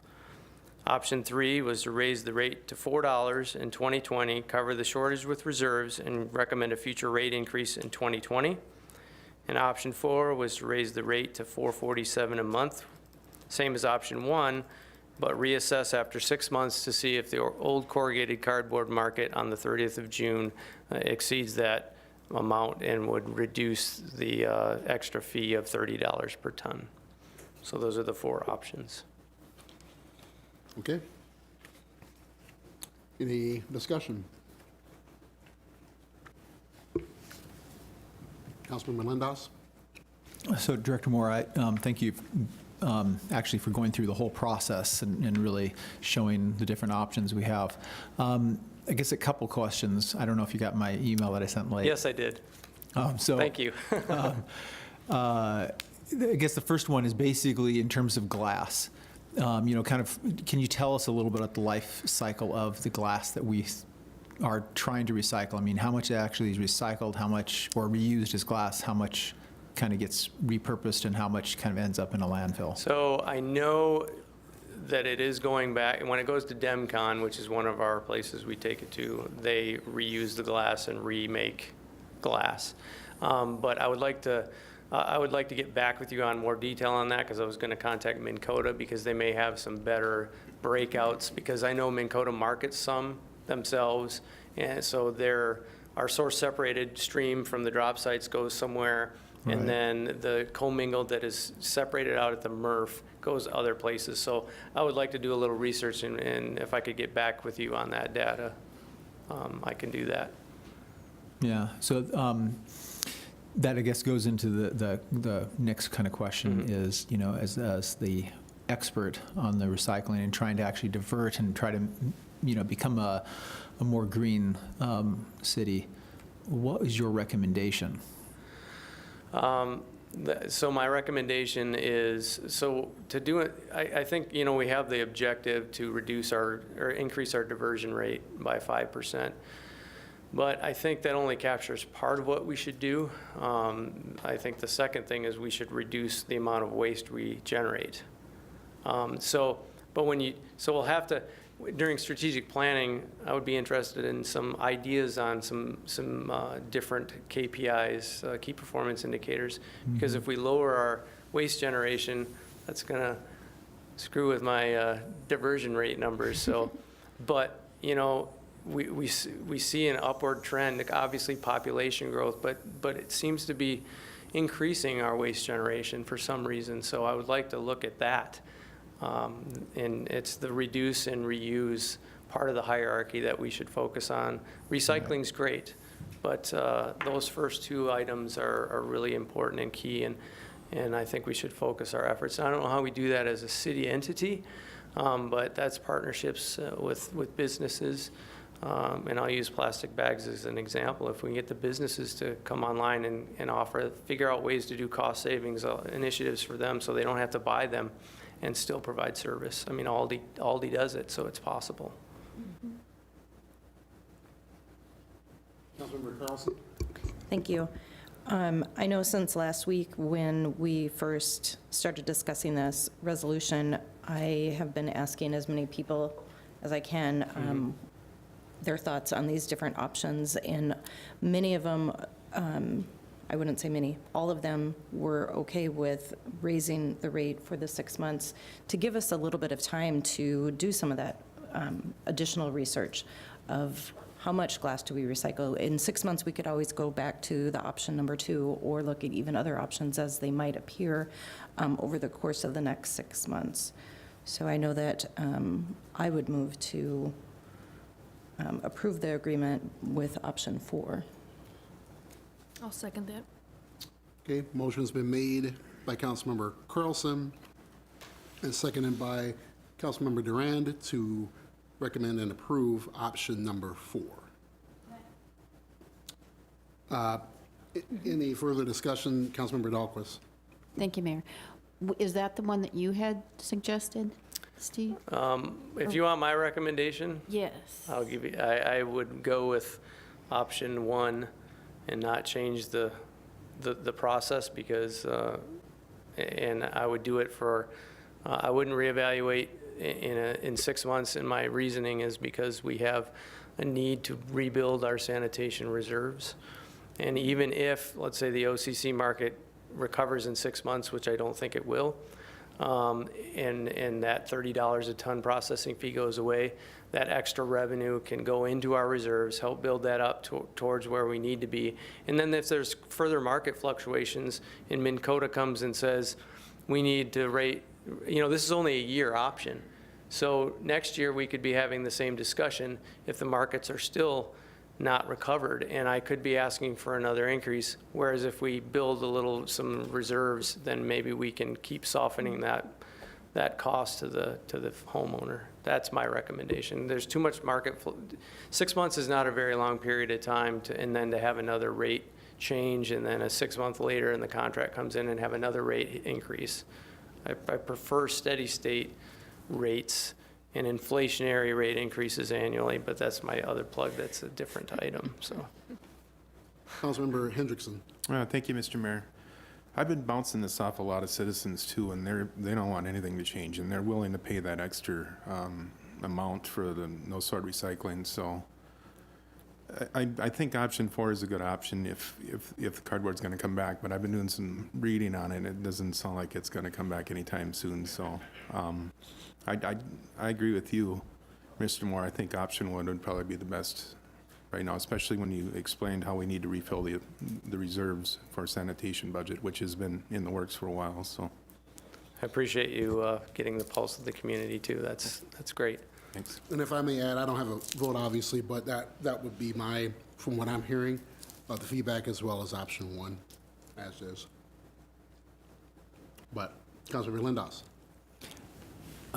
So Director Moore, could you also elaborate on, it might be worth saying to all the residents that if they really want to save or help the city more, they could actually take their recycling to the actual sorted place, because that ends up having a much better rate. Yes, that is true, because, yes, rather than paying $129.50 per ton, we'll pay $30.50 a ton for Which is- that source-separated material. And with the potential to get some cash back through our Exactly. cost share program, which now is 60% versus 50%. So that is an excellent point. So especially your cardboard and your magazines, I think, right? Yes, magazines are $22.50 a ton. They're the lowest commodity to process. So, but the cardboard is good, and I take my big cardboard to the drop sites anyways because it doesn't fit in your tote. Yep. Very good point. Councilmember Carlson? I move to amend my resolution. Is that how you'd say that? You can just amend it. Just amend it. Okay, I move to amend to option number 1 then. How about your second? I would second that, or friendly, whatever it's called. Friendly. Master Parliamentarian? I don't know what to say that. I didn't quite catch that. Councilmember Carlson wishes to amend her motion to now approve. Change it. Option number 1. And Councilmember Durand is on board with her second. I just want to make sure we're following the proper procedure moving forward. Yeah, it's referred to as a friendly amendment, as long as the person who made the motion and the second are in agreement with the change. Are you okay being your friend? Let's be friends. Yeah, I'll be friends. Okay. So does that bring up any further discussion amongst the council? Councilmember Durand? I do. I just have one quick question, which is actually, Councilmember Lindas made me think of this. If we want to bring our recyclables to the drop site on our own, I'm thinking sometimes that material is kind of disgusting. Do we still have any of those extra blue totes that we could request or we could ask for, so we would have those? They're not around anymore? These old blue bins that we used to The have? old blue bins. So what we did, that's a great question. What we did with those is we gave those out to, in a giveaway to all our apartment residents, Okay. so they could have an easy way to carry their commingled material from their okay. apartment to the Okay. dumpsters. So we don't have any of those So left. they're extinct? They're extinct. Okay. Yes. All right, thanks.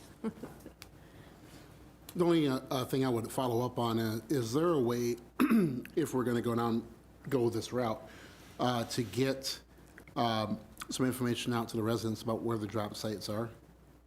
Yes. So, Or at least on the website. I mean, I'm not sure. yes, in our recycling website, there's a link you can click, and it goes to a map that shows where our drop sites are. Okay. Yes. Does that bring about any other questions or comments? Okay, motions on the table or on the floor have been seconded. All in favor, please signify by saying aye. Aye. All opposed, same sign. Motion carries. Thank you very much. Thank you. Thank you, Steve.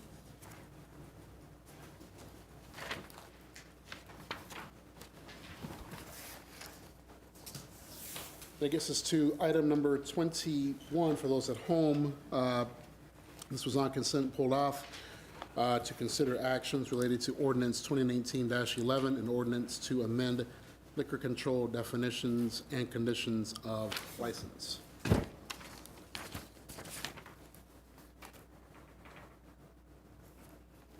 So someone pulled it off?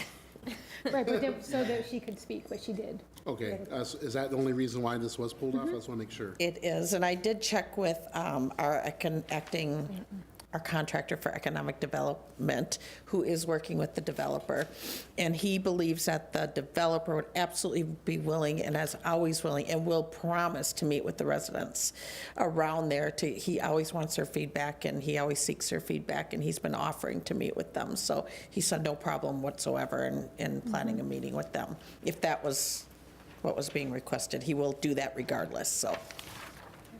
Then I would move approval. Second. Second. Motion made to approve by Councilmember Duran, seconded by Councilmember Carlson. Any further discussion? For both items. All in favor, please signify by saying aye. Aye. All opposed, same sign. Motion carries. Was that for both items? Yes. I probably should have clarified that. So is that okay for both items, folks? Yes, I thought that's what we were looking for. Okay. Then moving on, I believe that brings us to item number 26, to approve the 2020 tax levy for the Housing Redevelopment Authority, 2020 tax levy and budget for the Economic Development Authority, and the 2020 tax levy and budget for the city of Moorhead. And we have 26A, which is a resolution to approve the 2020 tax levy and budget for the Moorhead Economic Development Authority, and 26B, which is a resolution to approve the 2020 tax levy and budget for the city of Moorhead. And again, Mr. City Attorney, we can, if the council so agrees, put these both together. Okay. Is there a motion to approve 26A and B? Motion to approve 26A and B. Second. Motion made by Councilmember Lindos, seconded by Councilmember Duran. Any further discussion? All in favor, please signify by saying aye. Aye. Aye. All opposed, same sign. We're going to say 2.9%. Motion carries. You were supposed to say 2.9% again. It brings us to number 28, Mayor and Council reports. Anyone have anything to report?